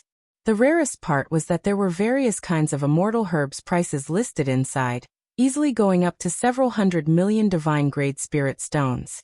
The detailed notes also indicated that this immortal herb was the main ingredient of a certain immortal pill. The things inside were just too shocking. The names of some elixirs seemed to have been heard of in legends. Nongzhu felt as if she had been struck by lightning. She withdrew her divine sense and stared at Yu Qianqiu in astonishment. Everyone looked at each other, wondering what Nongzhu had seen that made her look so lost. For a moment, everyone was curious and wanted to see what was inside. Suddenly, Nongzhu cried out involuntarily, Are there really these things in there? Believe it or not, it's up to you. Yu Qianqiu snorted coldly. Lu Yanqing's lips quivered slightly. She had established herself in the cultivation world with her medical skills, and was sensitive to all kinds of rare spiritual herbs. Now that she heard about immortal herbs and Nongzhu's loss of composure, it was hard for her not to be tempted. When Lanfeng glanced at her, and moved to Nongzhu's side in a flash, she took out the jade archive from Nongzhu's hand, and injected her divine sense into it to have a look. She was immediately captivated by what she saw. After a long time, she came to her senses and moved to Lu Yanqing's side, passing the jade archive to her in silence. Lu Yanqing could not wait to receive it. After a brief examination, her delicate body trembled, and she eagerly immersed herself in the fantasy world of the immortal herbs inside the jade archive. Yu Qianqiu waited for a while and grew impatient. At this rate, there was nothing they could do. He immediately shouted, Great miracle healer Lu, we don't have time to wait for you. Everyone, quickly turn it around. One look is enough. Once we enter the Immortal Herb Garden, we can look at the real thing. When Lu Yanqing regained her senses, she looked a little embarrassed. However, she still reluctantly passed the jade archive to the others. Thus, the jade archive was turned around in everyone's hands and finally returned to Yu Qianqiu's hands. Those who had seen the jade archive had their eyes lit up. Not to mention the miraculous effects of the immortal herbs, just the value of each stock in divine-grade spirit stones was enough to make one's heart palpitate. After looking at the contents of the jade archive, they compared it to the items in the cultivation world. The items in the jade archive were simply rubbish. Everyone was considered to have seen a lot in the cultivation world. The details of the jade archive were intricately engraved, definitely not the work of an ordinary person. In the cultivation world, they had never seen something so lifelike engraved on a jade archive. Everyone knew that with their cultivation, they would not be able to achieve such a feat. However, there was one thing they could be sure of. This jade archive was not a fake. Yu Qianqiu put away the jade archive. Disregarding everyone's agreement, he said indifferently, The underground palace is very complicated and dangerous. Everyone, follow closely. I won't be responsible if anything happens. He turned around and entered. Unexpectedly, while everyone was still hesitating, Hu Changshou took the lead and followed behind Yu Qianqiu. Nongzhu was next, then Lu Yanqing, followed by Wen Lanfeng, Li Duxing, Sikongju. At this point, there was nothing more to think about. Everyone entered the underground palace one after another. Those who were overly cautious and did not want to enter could not bear the consequences of offending Yu Qianqiu. Thus, they could only follow the crowd and enter. In the blink of an eye, the secluded valley outside became empty. The world inside the underworld was indeed vast. The passages were as dense as a woven web. If one was not careful, it was possible to take a wrong turn. It was obvious that the underworld had gone through many twists and turns. Many places had collapsed ruins. In addition, Yu Qianqiu had said that this place was dangerous. Everyone followed closely behind the people in front, afraid that they would lose track of them. Under Yu Qianqiu's guidance, everyone soon arrived at the Holy Temple. Here, Yu Qianqiu stood in front of the tunnel that the Holy Temple had created and waited for a while. When everyone had arrived, he secretly counted the number of people. When he found that everyone was present, he immediately waved his hand and pointed to the surrounding walls. He smiled and said, "Since everyone has come here, we can't let you come empty-handed. It's good to broaden your horizons. Everyone can take a look at the carvings on the surrounding walls. Can anyone guess who these carvings are?" Hearing this, everyone looked around curiously. From the carvings on the walls, they could tell that they were from a very long time ago. On the left and right sides, there were carvings of 6 generals in battle armor. All of them looked mighty and extraordinary. Everyone couldn't help but look at the high platform in the middle where the 12 generals were staring. The carving there was of a scholar, with only his back visible. It looked like he was splashing ink by the side of a table. Hu Changshou, who was standing next to Yu Qianqiu, stared at the carvings with suspicion. He muttered, "Could it be that the one in the middle is the legendary emperor of the underworld?" Clap, clap. Yu Qianqiu suddenly clapped his hands. The crisp sound echoed in the Holy Temple. Yu Qianqiu smiled and said, "Palace Lord who has a good eye. When I first saw him, I couldn't believe that this scholar was the legendary emperor of the underworld. However, the truth is the truth. This person is indeed the emperor of the underworld." Gasps could be heard in the Holy Temple. That was the legendary emperor of the underworld. Everyone's eyes widened as they carefully looked at the scholar. The more they looked, the more they felt that the back of the scholar was very mysterious. It would have been better if he had only shown his back, but it gave everyone a mysterious feeling. Everyone's hearts involuntarily filled with awe and veneration. No one could have imagined that they would see the legendary emperor of the underworld.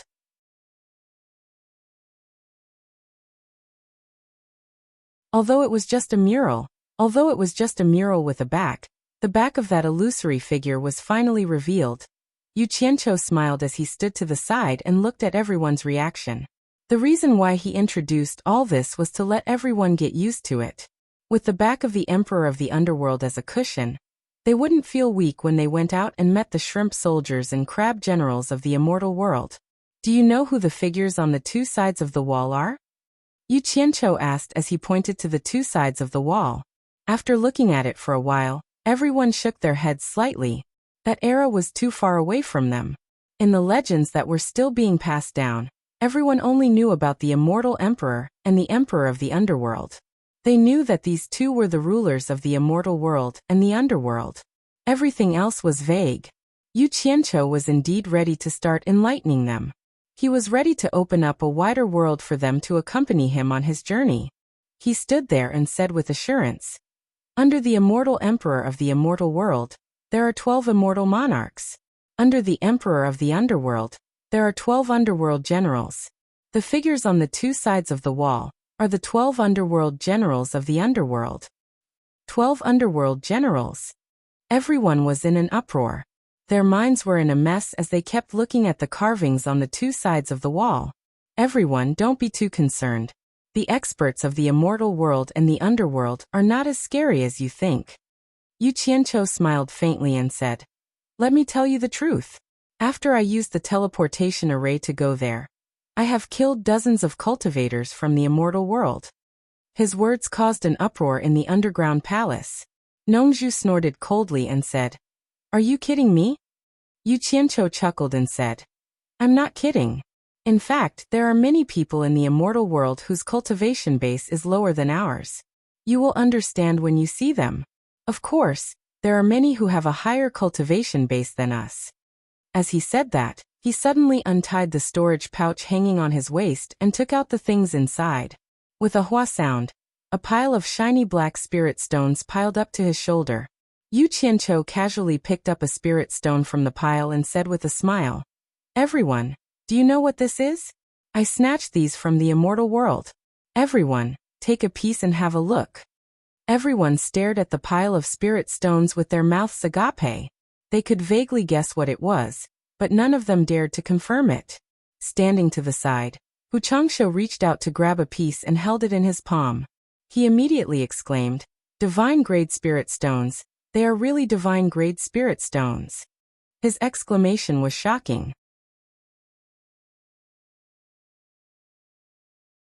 Adding on to the fact that Yu Qianqiu had asked everyone to take a piece to have a look, everyone immediately reached out and grabbed a piece from the air. A moment later, cries of divine-grade spirit stones filled the entire holy palace. Everyone stared at the pile of divine-grade spirit stones in disbelief. If a divine-grade spirit stone was equivalent to 100 million high-grade spirit stones, then wouldn't the total value of the divine-grade spirit stones here be more than 1 trillion high-grade spirit stones? In an instant, everyone's eyes were burning with passion.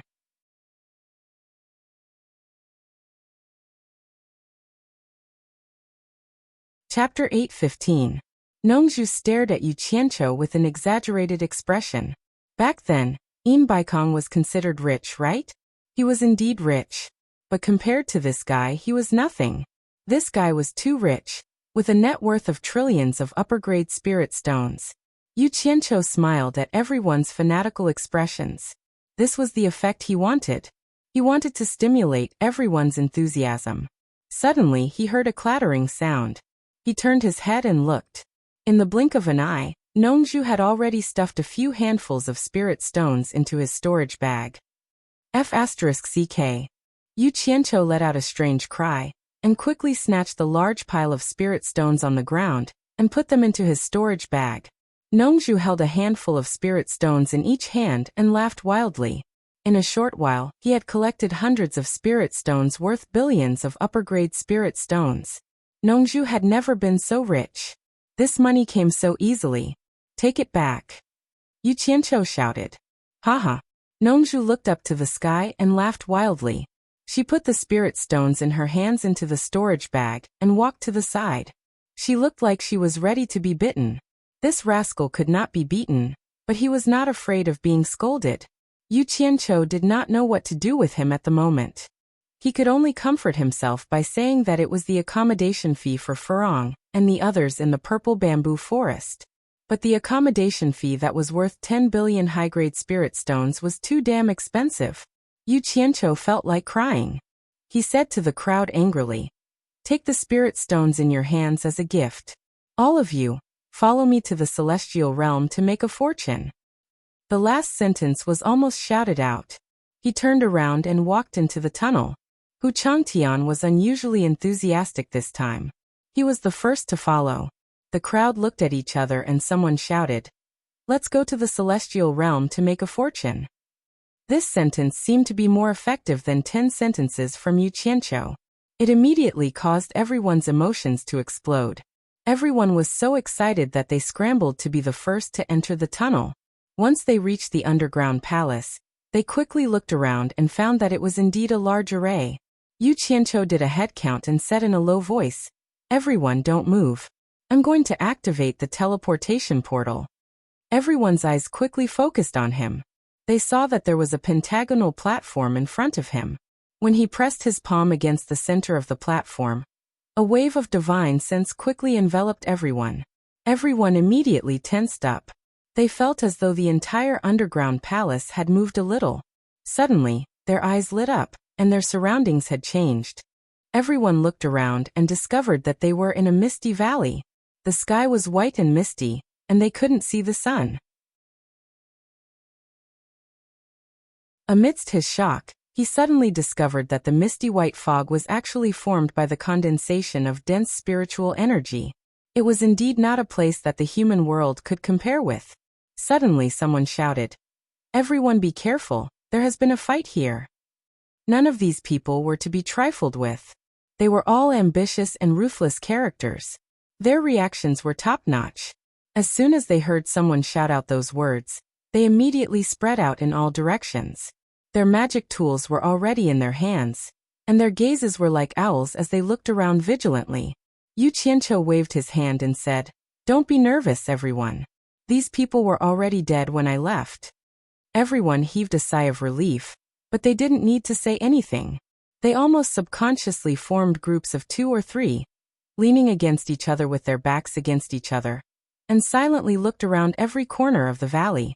When they were in the human world, they might have been enemies, but in this foreign land, they suddenly became incomparably trusting and unprecedentedly united. Nongju looked around and immediately asked curiously, "Is this the Immortal Herb Garden?" Yu Qianqiu nodded slightly and said, "This Immortal Herb Garden is called the Realm of Divine Ruins. Legend has it that it was a place for cultivation opened by the ancient gods, but it was later abandoned for some reason. It opens to the Immortal Realm once every 100 years for a month. During this period, all the sects in the Immortal Realm will send people to search for rare treasures." After his embellishment and evasive description, he exaggerated this place into a treasure bowl with little risk and great opportunities. Everyone's eyes shone brightly, looking around from time to time. When they saw a weed that they didn't recognize, they immediately thought it was an immortal herb. They couldn't bear to move their eyes away. What if it was a herb that was worth 100 million divine-grade spirit stones? Excited. As for the matter of the Immortal Palace sending hundreds of Immortal Realm Masters into the Realm of Divine Ruins, everyone had directly forgotten about it. In Yu Qianqiu's words, "We don't provoke Immortal Realm Masters. We specialize in dealing with those spirit-severing stage masters. We specialize in robbing those spirit-severing stage masters. More than 300 spirit-severing stage masters should be enough to deal with one person, right? Everyone, don't be too excited. After all, this is the immortal world's territory. Although getting rich is a big deal, safety is still the first priority. Although I, Yu Qianqiu, have quarreled with everyone in the past, at this moment, as the saying goes, people are especially cheap when they are away from home. Being in the immortal world, the first thing we must do is to stick together. Only by protecting ourselves and our strength can we have a chance to get rich. Sooner or later, there will be a place for us in the immortal world. In short, I, Yu Qianqiu, as the Demon Ghost Region's punishment envoy, since I brought everyone here safely, I have the responsibility and obligation to bring everyone back safely. I hope that everyone won't be blinded by money and become hot-headed. In the days to come, I, Yu Qianqiu, will still need everyone's help in the immortal world. Please take care of yourselves, ah." Yu Qianqiu looked at everyone with an affectionate look, giving a passionate speech. At first, this guy fooled everyone and made them think that the immortal world was just SOSO. Then he began to pour cold water on them. Both good and bad people were involved. However, the tempting bait had been thrown out. In addition, it was human nature that it was easy to be prejudiced by first impressions. The most irresistible temptation was the chance to become an immortal and forge an immortal body. This was a legend that had not been heard in the cultivation world for many years. Since there was such an easy chance, everyone would give it a try even if they had to risk their lives. Torture envoy. A shout came from the crowd. Yu Nantian, who was dressed in a fluffy white fur coat and had an extremely elegant temperament, walked over slowly. He cupped his hands and asked unhurriedly, "Torture envoy, you said that as long as we collect enough immortal herbs, we can all forge an immortal body. How can we believe that your guarantee is true?" Yu Qianqiu's expression turned solemn. He raised one hand and solemnly said, "As long as everyone works together with me, I swear that I will do my best to help everyone realize this wish in the shortest time possible. If I break this oath, let me die a horrible death." As soon as this oath was made, everyone became even more spirited. To them, oaths were not fun. Previously, Bing Qingzi had made a heaven-defying oath. And in the end he really did fulfill his oath and ended up dying a horrible death. Everyone believed it without a doubt. Little did they know that after hearing Immortal Crocodile's words, Yu Qianqiu treated oaths as if they were farts. However, it was true that he wanted to help everyone improve their cultivation. Nongju looked at Yu Qianqiu in surprise. At first, she thought that this guy was up to something again. She did not expect that he would really do it this time. Good. Yu Nantian clapped his hands and shouted. He also raised his hand and said, "Since Torture Enforcer Yu has made an oath, I, Yu Nantian, will also make an oath. As long as torture enforcer you sincerely helps us realize our long-cherished wish of immortality, I, Unantion, am willing to serve you faithfully. If I break this oath, may the heavens and the earth destroy me." As soon as he finished speaking, Hu Changsho could not wait to make a solemn oath as well. To be honest, everyone noticed Hu Changsho's unusual behavior. It seemed that ever since he received Yu Qianqiu's invitation, he had been using his actions to express his desire to chase after Yu Qianqiu, which puzzled everyone. This was called knowing one's own business. How could others know the pain and fear in Hu Changsho's heart? Except for Yin Baikong, the other 4 from the 2 alliances of the top 10 masters had all died in the hands of Yu Qianqiu. Now he was the only one left. When he received Yu Qianqiu's invitation, he was scared out of his wits. No matter how he looked at it, he felt that if Yu Qianqiu wanted to establish his might, the first person Yu Qianqiu would deal with would surely be him. If he didn't behave, then this fellow Yu Qianqiu wasn't a good person. With 2 people taking the lead, the others also made an oath to follow. In the blink of an eye, many people could not help but laugh out loud. No one had expected that they would work together like this. Nongzhu knew Yu Qianqiu all too well. She stood silently at the side, watching the fanatical expressions on everyone's faces. She felt that something was wrong. In fact, she was not the only one. There were many others who were not as hot-headed as Yu Qianqiu, but they had been tricked into this place by Yu Qianqiu. Not only would they not be able to return, they might not even be able to keep their lives. Thus they could only go with the flow. Since everyone thinks so highly of me, Yu Qianqiu, then I will no longer hold back. Otherwise, I would be too petty. Yu Qianqiu took out the 100 sets of illustrated jade archives from his storage pouch and put one away in front of everyone. Then, he said in all seriousness, "Here are 99 sets of illustrated jade archives that contain almost all the rare treasures in the immortal realm. We have more than 300 people. Everyone, look for each other and form groups of 3 or 4. We will be divided into 99 groups. Each of us will take a set of the illustrated jade archives. Our grand plan begins now." Ah! Roars of laughter rang out in the valley. Everyone immediately looked for people they were on good terms with in the past to form a group. In an instant, the valley descended into chaos. Damn it! Don't they know how to restrain themselves? Do they really think this is a vegetable garden? Yu Qianqiu looked outside the valley warily. He suddenly burrowed into the ground and pulled Shui Mingqing out under everyone's watchful eyes. The valley immediately quietened down. Everyone's eyes were focused on Shui Mingqing, and Shui Mingqing was completely dumbfounded. The people before him were all dressed differently, and each of them had an extraordinary aura.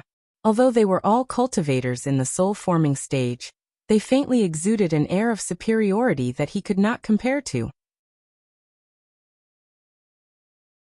He was very sure that these people were definitely not the dull disciples from the various sects who had been restrained for a long time. Their gazes were like owls, sending chills down one's spine.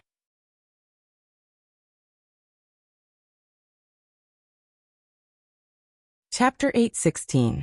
Shui Mingqing's late-stage soul formation cultivation naturally attracted everyone's attention. The cultivation world had never seen this person before, so everyone vaguely guessed that he was someone from the celestial world. "Everyone, let me introduce a friend to everyone." Yu Qianqiu pointed at Shui Mingqing and introduced, "Shui Mingqing, a disciple of the celestial world's #1 alchemy sect, Heaven Palace. In the future, we will definitely have frequent dealings with Heaven Palace." The last sentence had a profound meaning, and everyone's eyes lit up.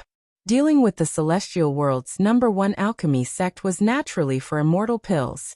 More than 300 people cupped their hands towards Shui Mingqing with friendly expressions, which made Shui Mingqing feel a little flattered. He had never been treated so respectfully by so many soul formation cultivators, so he cupped his hands in return. His flattered appearance immediately made everyone feel disdainful, and they believed Yu Qianqiu's words even more. The soul formation cultivators in the celestial world were only SOSO. After the greetings, the 99 groups of soul formation cultivators each received a set of jade archives, and then they gathered together to discuss how to search for treasures. In the end, under Yu Qianqiu's decision, It was decided that the 99 groups would form a large triangular formation to sweep through the ruins of God. The few late-stage soul formation cultivators would be in the center of the triangular formation, coordinating with each other. The biggest advantage of such a formation was safety. No matter which point of the triangular formation was in danger, the people on both sides could quickly gather to support, and the late-stage soul formation cultivators in the center could also arrive as quickly as possible. This way, everyone's safety was greatly guaranteed. No matter who it was, as long as they dared to invade them, they would have to bear the combined attack of 200 or so soul formation cultivators from both sides. The power of this combined attack was terrifying and huge. Of course, this kind of power was only relative to the soul formation cultivators in the celestial world, and it might not be enough to deal with celestial experts. However, Yu Qianqiu had a strict requirement, and that was, no matter what spirit stones or rare treasures they obtained, they had to be immediately sent by one of the groups to the late-stage soul formation cultivator in the center of the triangular formation. The late-stage soul formation cultivator would take care of them, and everyone would supervise each other. No one was allowed to hide anything, and they would discuss the distribution afterwards. Shui Mingqing, who was watching silently from the side, was completely speechless when he saw the smug look on their faces. What kind of people are they? Yu Qianqiu kept glancing at Shui Mingqing. If he wanted to cooperate with Chaotian Palace after this, if he didn't show some strength, he was afraid that they wouldn't pay attention to him. He wanted to let Skyward Palace know through Shui Mingqing's mouth that he was not an ordinary person. Only when there was a factor that made the other party pay attention to him, would it be possible for them to sit down and talk. After the two levels of rescue signals were unified, the group finally arrived outside the valley and set up a formation, ready to set off. The so-called two levels of rescue signals were the distress signals that were used when one was in trouble. When a level 2 signal was sent out, the people on both sides would quickly rush over to help. When a level 1 signal was sent out, everyone would rush over to help. If it was a small problem that could be solved by themselves, they naturally wouldn't send out a distress signal. At the request of Wen Lanfeng and Li Duxing, Lu Yanqing was also left in the center of the triangular formation. No one had any opinion on this. First of all, many people owed Lu Yanqing a favor. Second, if anyone was injured, Lu Yanqing would be in the middle to provide support and treatment, so everyone could feel at ease. Moreover, everyone knew Lu Yanqing's character more or less. Fighting and killing was really not suitable for her. Whoever teamed up with her would probably be a burden.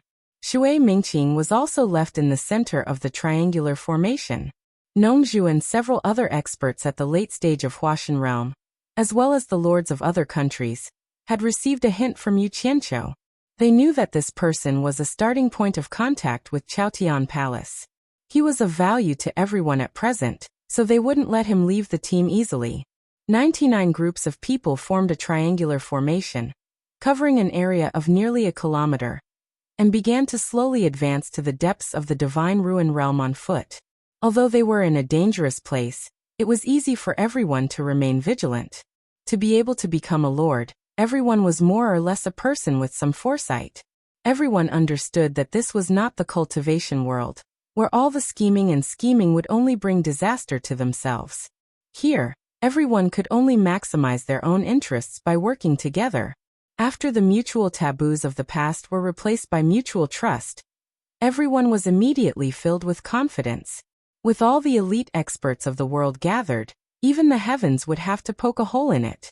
What else was there to be afraid of? At this time, everyone realized that it was such a pleasant thing to trust each other. Even if they were in danger, it would be like walking on flat ground. At least they didn't have to worry about someone stabbing them in the back. Instead, there was someone protecting them from behind. This unprecedented feeling was too wonderful for everyone. As they sighed, they faintly felt a sense of cherishing. The triangular formation was advancing in a triangular vanguard, led by Yunantian and the two lords. The three of them each held a jade archive and compared it as they walked. Yunantian was dressed in a white velvet coat.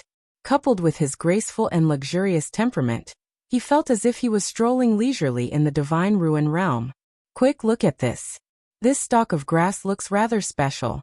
It's very likely to be an immortal herb, one of them said excitedly as he pointed at a stalk of small purple leaf grass. Yu Nanshan's eyes brightened. He took a serious look at the appearance of the small leaf grass, then quickly injected his divine sense into the Jade Archive, and quickly browsed through it. The other two also quickly searched through the Jade Archive with mid to low-grade immortal herb illustrations. After they were done examining it, they looked at each other, shook their heads, and continued forward. At first, their speed was rather slow. After everyone repeatedly compared the Jade Archive, they gradually formed an impression of the contents. Most of the weeds in the Divine Ruin realm could be eliminated with a glance.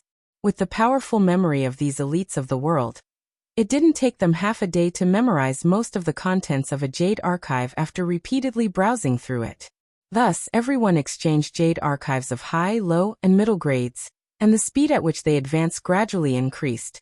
As for Yu Qianqiu, he was a person who couldn't stay idle. With so many people searching for spiritual herbs, he wouldn't make much of a difference. He had already separated himself from the crowd and headed towards the depths of the Divine Ruin realm. As for how big the Divine Ruin realm was, Yu Qianqiu had no idea. Thus, he didn't know where the deepest part of the Divine Ruin realm was. According to common logic, the entrance to the Divine Ruin realm extended in all directions.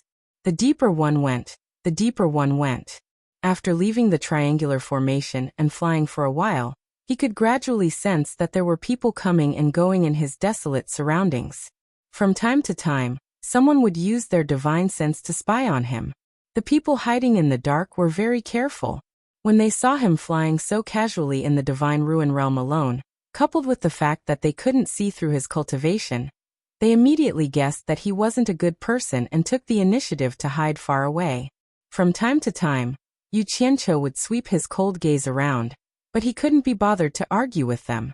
When the people in the triangular formation behind him pressed forward, with the fanaticism of those 300 people, these people would definitely suffer. Even if they didn't provoke the experts of the various countries, the latter wouldn't let them off so easily. As they flew forward, more and more people appeared. In the end, they could already see groups of people wandering around the mountains looking for treasures. Traces of fighting could be seen everywhere in the mountains. The corpses with broken limbs told of the cruel battles that had taken place before. The battles below would always happen inadvertently, and Yu Qianqiu would always stop and watch with the mentality of watching a good show. Often, when one side suddenly discovered some rare treasure that had yet to be collected, the other side also discovered it. The two groups of people would immediately rush over crazily to snatch it, quickly fighting each other. However, when this happened, the surrounding people would immediately smell blood like locusts and approach them covetously. Regardless of whose hands the stolen treasures ended up in, the onlookers would quickly judge the strength of the person who got the treasures from the fight.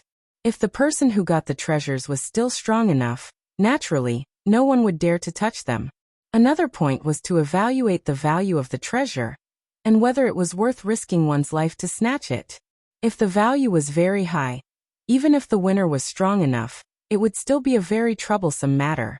At the same time, there would be a few groups of people following behind, looking for opportunities to snatch it.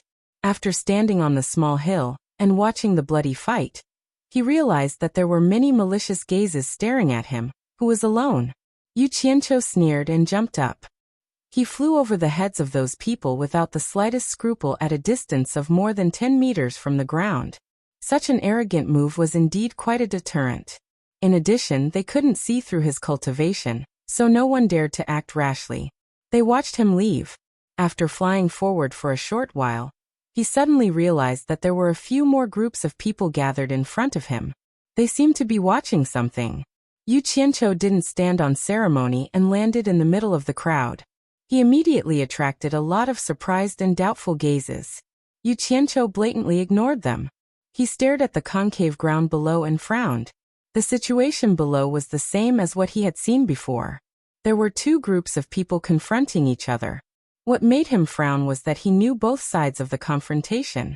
One side was the dozen or so people in blue who had killed Shui Mingqing's fellow disciples in the valley, and the other side was Mu Tianjiao and the others. At this time, Mu Tianjiao and the others looked a little battered and exhausted. There were only a dozen or so people left out of the more than 20 people who were surrounded by the dozen or so people in blue in the concave ground. There were 2 teams of people standing beside Yu Qianqiu. Both teams were unharmed, and each still had the same number of 30 people when they came in. One team was dressed in yellow, and the other team was dressed in bright red. The 2 young men, who were obviously the leaders of the 2 teams, stood side by side in a relaxed manner. They chatted casually, as if they didn't care about the dangers of the Divine Ruin Realm at all. However, their eyes were always staring at Yu Qianqiu. The disciples of the emotion-severing sect are really strong. I heard that they were so arrogant that they split into 2 groups. They have already destroyed a lot of teams and snatched a lot of good things. The red-clothed young man snorted. The yellow-clothed young man said indifferently, "They are the number 1 sect under the Immortal Palace. It's not surprising that they are so arrogant."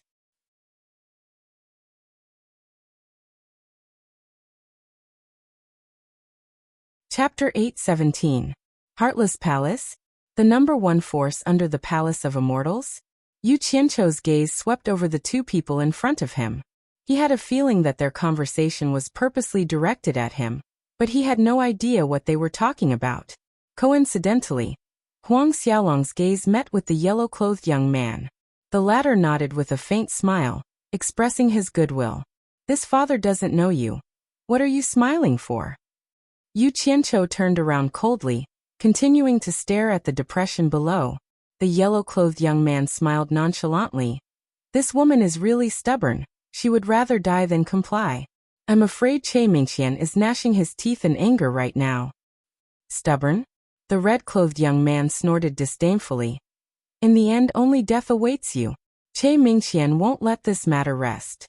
The Che Mingqian they were talking about was the leader of the group of blue-clothed men, the one who had threatened Shui Mingqing in the valley. At this time, Che Mingqian was gnashing his teeth in anger. He didn't expect to run into 2 people like this who would rather die together than hand over the treasure in their hands. Yu Qianqiu's gaze fell onto the fist-sized golden object in Mu Tianjiao's hand. Recalling the records in the treasure encyclopedia, he immediately remembered what it was. This object was called Golden Fulling, and according to the encyclopedia's records, it was a treasure that could increase the success rate of alchemy, greatly reducing the chance of a failed pill. Many people would add a certain amount of this when refining top-grade immortal pills. This was because the loss would be rather shocking if a defective pill appeared in a top-grade immortal pill. Golden Fulling's market price was not calculated by the piece, but by the tail. Generally, 1 tail was worth 100 million divine-grade spirit stones. The Golden Fulling in Mu Tianjiao's hand was at least 4 to 5 tails. In other words, it was worth 4 to 500 million divine-grade spirit stones. "You better persuade her. My patience has a limit. The earlier you hand it over, I'll let you off. If you're too late, none of you will leave this place alive." Che Mingqian sneered. Of the 20 or so people hired by the 4 Links Chamber of Commerce, only 13 were left after several battles. Everyone naturally knew how powerful the Heartless Palace was, and they were no match for them at all. Terrified, they all looked at Mu Tianjiao. Mu Tianjiao's beautiful hair was disheveled as she looked at everyone with a miserable expression. She smiled bitterly and said, "Don't believe his nonsense. As long as the item is still in my hands, they won't dare to do anything to us. I, Mu Tianjiao, guarantee once again that if they dare to harm any one of us, I will immediately turn this gold fulling into powder, and no one will be able to obtain it." At this time, Tao Zhong, who was guarding Mu Tianjiao, also loudly warned everyone, "Don't believe his nonsense. Even if we hand over the item, he won't let us go. As long as we still have the item, we have a chance to live."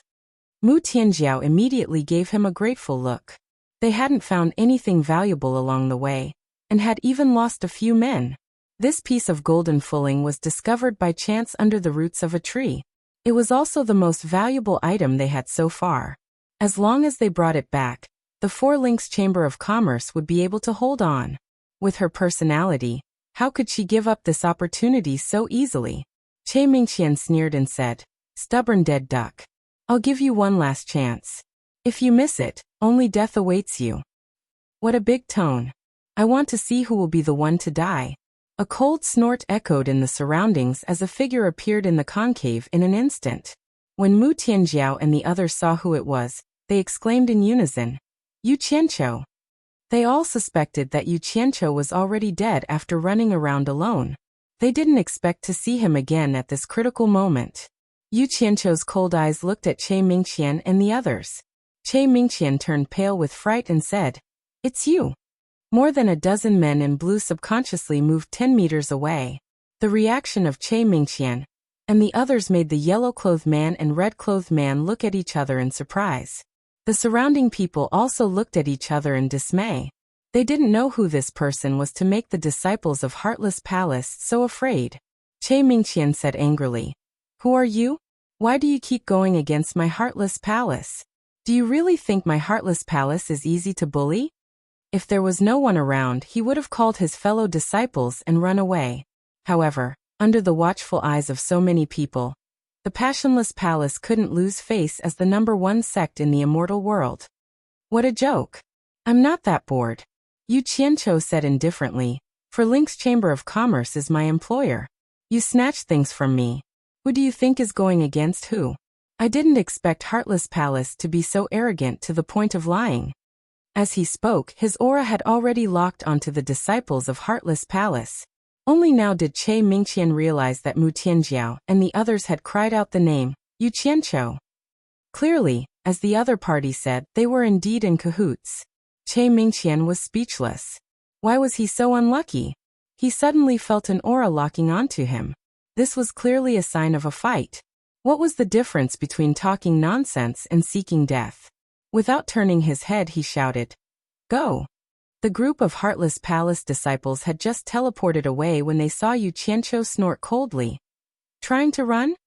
He opened his arms at the same time, and the surrounding air suddenly exploded with a dozen balls of white smoke. Dense streams of light flashed out of Yu Qianqiu's sleeves and quickly drilled into a dozen or so clouds of white smoke. After flashing for a while, they quickly returned and drilled back into his sleeves. The air was filled with smoke, and the dozen storage bags fell to the ground with a thud. Yu Qianqiu said indifferently to the people of Four Links Chamber of Commerce who were dumbfounded. No wonder Heartless Palace specializes in robberies. It's easy to get things. I think it's worth learning from them. With that said, he raised his hand and took the scattered storage bags into his hand, then put them away. The sounds of fighting could still be heard faintly in the distance, but this part of the world seemed abnormally quiet. Shock was written all over the faces of the people on the surrounding hillsides. Killing more than a dozen soul formation cultivators in an instant while teleporting away was definitely not something an immortal expert with a lower cultivation base could do. The people of Four Links Chamber of Commerce looked at Yu Qianqiu speechlessly, especially Mu Tianjiao. She now deeply suspected that Yu Qianqiu was not a soul formation cultivator at all. Such a miraculous method was definitely an immortal cultivator, and he must have used some sort of method to sneak in. After Mu Tianjiao recovered from her daze, joy surged in her eyes. With the help of such an expert, she would definitely be able to get what she wanted on this trip to the Divine Ruin Realm. She hurriedly bowed and said, Thank you. As for whether Yu Qianqiu handed over the things he obtained, it was no longer important. Yu Qianqiu waved his hand and said with a smile, You are my employer, this is my duty. As he spoke, his cold gaze swept across the surrounding spectators, full of warning. Immediately, many people quietly led their teams and left, knowing that this was no longer something they could do. However, they all secretly remembered the name, Yu Qianqiu, in their hearts. There were still 2 teams that had not left. The yellow-clothed man and the red-clothed man on the hillside looked at each other, nodded slightly, and floated over together. Yu Qianqiu narrowed his eyes and looked over. The red-clothed man cupped his fists and said, I am a disciple of Mythical Fire Palace, Hui Yunlong. I am a disciple of Spirit Cultivation Sect, Du Feng. The yellow-clothed man cupped his fists, glanced at Mu Tianjiao and the others, and said with a smile, Other than their own people, the Immortal Palace will definitely not let an immortal expert in. Since you were able to enter the Divine Ruin Realm, Your cultivation base must not have reached the immortal realm, but your ability is indeed admirable. Yu Qianqiu glanced at Tao Zhong and asked telepathically, what kind of sects are the mythical fire palace and spirit cultivation sect? Tao Zhong was speechless. He really could not imagine how such a capable person did not even know the most basic common sense. However, he did not dare to be disrespectful, and immediately replied telepathically, the immortal world has the top 50 large sects, as well as the top 50 rich families or merchant associations. The mythical fire palace and spirit cultivation sect are both within the top 50 large sections. Although they are not comparable to the Heartless Palace, they are very powerful. Yu Qianqiu replied with an "oh" and said, I am Yu Qianqiu. What can I do for the two of you? As he spoke, he could not help but look at Hui Yunlong. This was called not noticing, but once he paid attention he would be shocked. He discovered that this guy had a head of red hair, especially his appearance and burly figure. He was simply printed from the same mold as the Nanming old ancestor. The only difference was that one had a beard and was a little older. If the two of them were placed together, people would definitely mistake them for father and son. If the spirit-severing experts from the various countries saw this later, who knew what their reaction would be? Du Feng smiled faintly and said, the Heartless Palace is a vengeful sect. Of course, with Brother Yu's ability, there is naturally no need to be afraid of the disciples of the Heartless Palace in the Divine Ruin Realm. I wonder which famous family Brother Yu comes from? Why have I never seen Brother Yu before? The hidden meaning in these words was very obvious. It was to tell Yu Qianqiu that the news of him slaughtering the disciples of the Heartless Palace would inevitably spread. As long as the news spread, without the protection of a famous family, the people of the Heartless Palace would definitely deal with him. I am just an unknown wandering cultivator. How would I be related to any famous family? It is normal that you have not seen me before. Yu Qianqiu said. Hui Yunlong and Du Feng looked at each other, and a strange look flashed in their eyes. Du Feng smiled and said, there are many heroes in the wilderness. Brother Yu, there is no need to belittle yourself. Moreover, how many of the founders of famous families are not wandering cultivators? Let's take the 12 great immortal monarchs in the celestial world for example. There should be 13 great immortal monarchs now.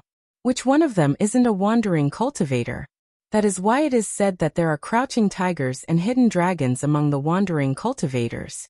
There are often some wandering cultivators who amaze the world with a single brilliant feat. 13 great immortal monarchs? Yu Qianqiu frowned and muttered with a puzzled expression. Brother, you might not know this, but there are currently not many people who know this news. Du Feng smiled and explained, after the battle with the Myriad Swords Demon Lord, because a few immortal monarchs had fallen, a few immortal monarchs became vacant. Later on, the Celestial Emperor promoted a few powerful figures from the celestial world to fill the 12 immortal monarchs, who knew that after all these years, immortal monarch Ji Wu, whom everyone thought had fallen, would return from the human world. However, it was not good to dismiss the other immortal monarchs, so there were the 13 great immortal monarchs now.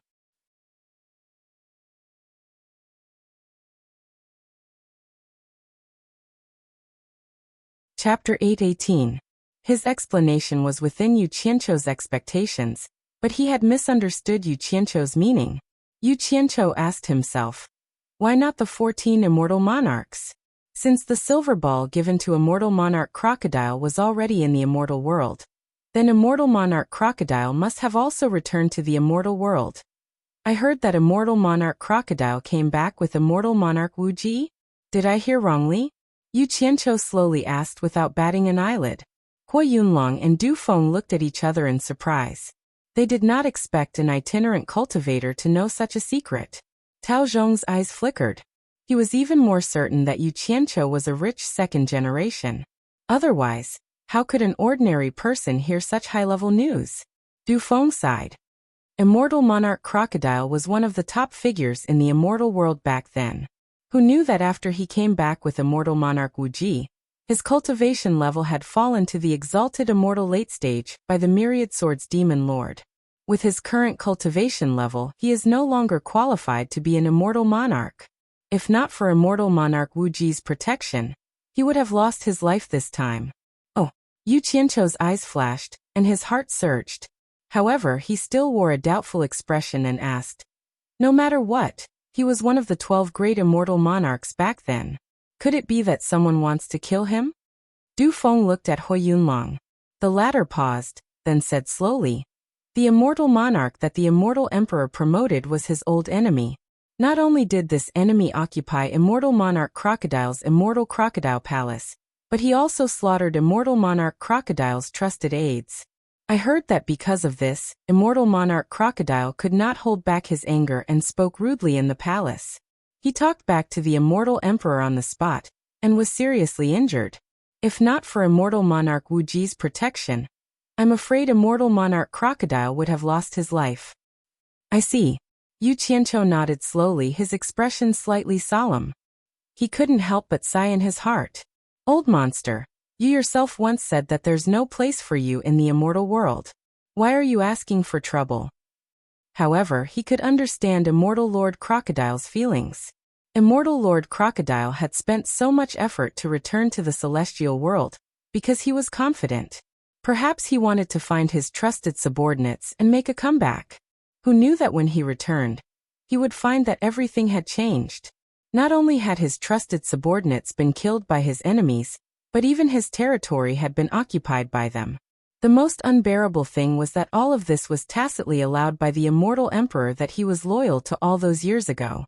This was tantamount to breaking his last trace of hope, so how could he swallow this? It was understandable that he was impulsive. The level of the conversation between the three was too high, so Mu Tianjiao and the others had no right to interrupt. They could only listen quietly from the side. Besides, this kind of high-level grudge was not something they could usually hear. In that case, Immortal Lord Crocodile, who was severely injured by the Immortal Emperor, has been taken away by Immortal Lord Wu Ji? Yu Qianqiu asked again. It should be. Hui Yunlong nodded. Du Feng's eyebrows twitched slightly. He found that Yu Qianqiu seemed to be very concerned about Immortal Lord Crocodile. He could not help but ask, Brother Yu, do you know Immortal Lord Crocodile? Yu Qianqiu was startled. He said in surprise, how could I know him? I'm just a little impressed. It's the first time I've heard of someone daring to talk back to an immortal emperor. If there's a chance, I'd like to meet this audacious Immortal Lord Crocodile. By the way, where is Immortal Lord Wu Ji, who took away Immortal Lord Crocodile? Du Feng smiled. Actually, Immortal Lord Wu Ji's original immortal palace has also been occupied by another immortal lord. Logically speaking, there has never been a 13th immortal lord in the celestial world since ancient times. Even if Immortal Lord Wu Ji returns from the human world, it is unlikely that he will become an immortal lord again. But Immortal Lord Wu Ji is a little special.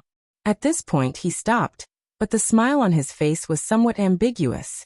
Yu Qianqiu asked suspiciously, Immortal Lord Wu Ji is a little special? What's so special about her? Du Feng shook his head with a smile and said nothing more. Hui Yunlong, on the other hand, snorted. What can't be said? It's something that everyone knows. The celestial world is divided into 13 celestial prefectures.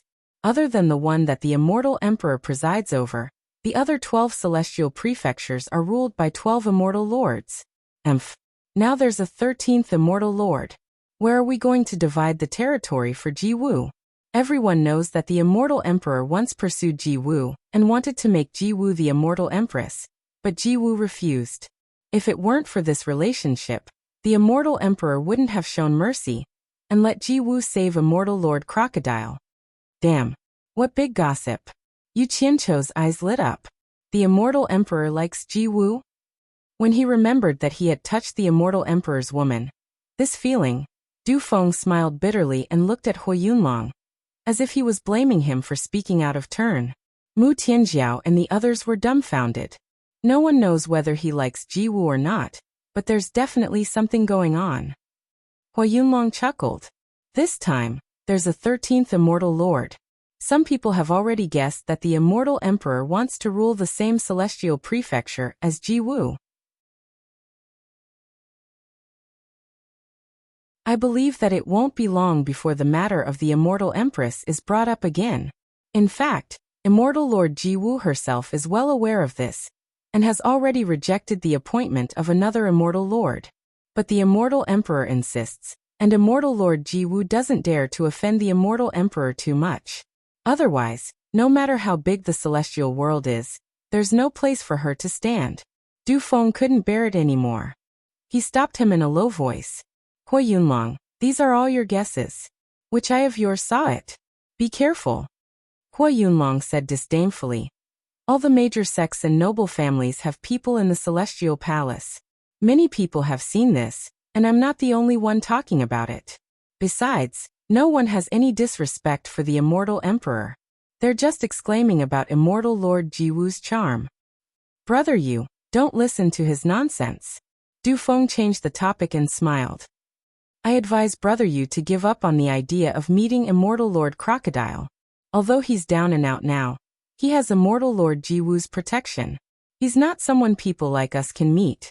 Yu Qianqiu also knew that if he continued to talk about Immortal Lord Crocodile, it would really arouse suspicion.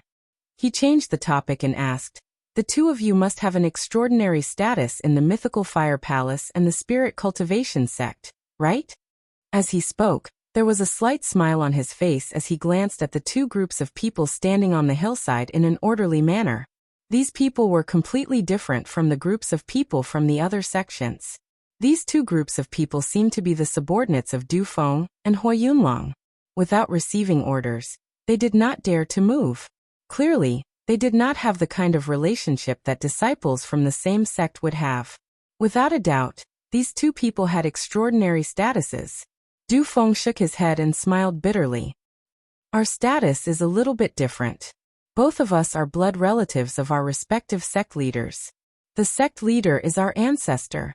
But you also know that there are countless blood relatives like us in the various sects, so there's really nothing strange about it. Yu Qianqiu softly said. Oh. He could understand this. The immortal world was different from the human world. If there were no accidents, the old guys in the immortal world would be old men who wouldn't die. After countless years, they would probably have countless children and grandchildren. However, he couldn't help but look at the two teams of people on the hillside. He had a feeling that things weren't as simple as Du Feng said. Du Feng clearly saw through his doubts, so he waved his hand and said, Brother Yu, please don't misunderstand. Our fathers just happen to hold some positions in their respective sects. And these people are all disciples under our fathers. Brother, you will naturally understand the reason when you have the chance in the future. Yu Qianqiu looked at the two of them and said with a smile, It can't be that the two of you are looking for me just to chat about family matters, right? Du Feng looked at Hui Yunlong and said with a hearty smile, The disciples of all the major sects in the ruins of God have gathered here. It has already become a place of trouble. Brother Yunlong and I were afraid that it wouldn't be safe, so we joined forces. I believe that there are many sects that are doing the same thing as us. As he said that, he swept his gaze across the people from the Four Links Chamber of Commerce.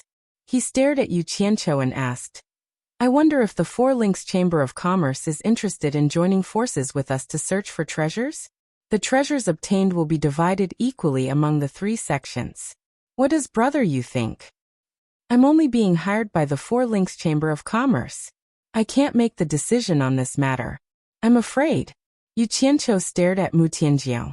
Before he could finish speaking, Mu Tianjiao took a step forward and bowed to him, saying, Mr. Yu, please make the decision. Mu Tianjiao will listen to Mr.'s instructions. She could be considered a smart person. She naturally knew that the reason why large sects like the Mythical Flame Palace and the Spirit Cultivation sect were willing to take the initiative to cooperate was definitely not because of her Four Links Chamber of Commerce.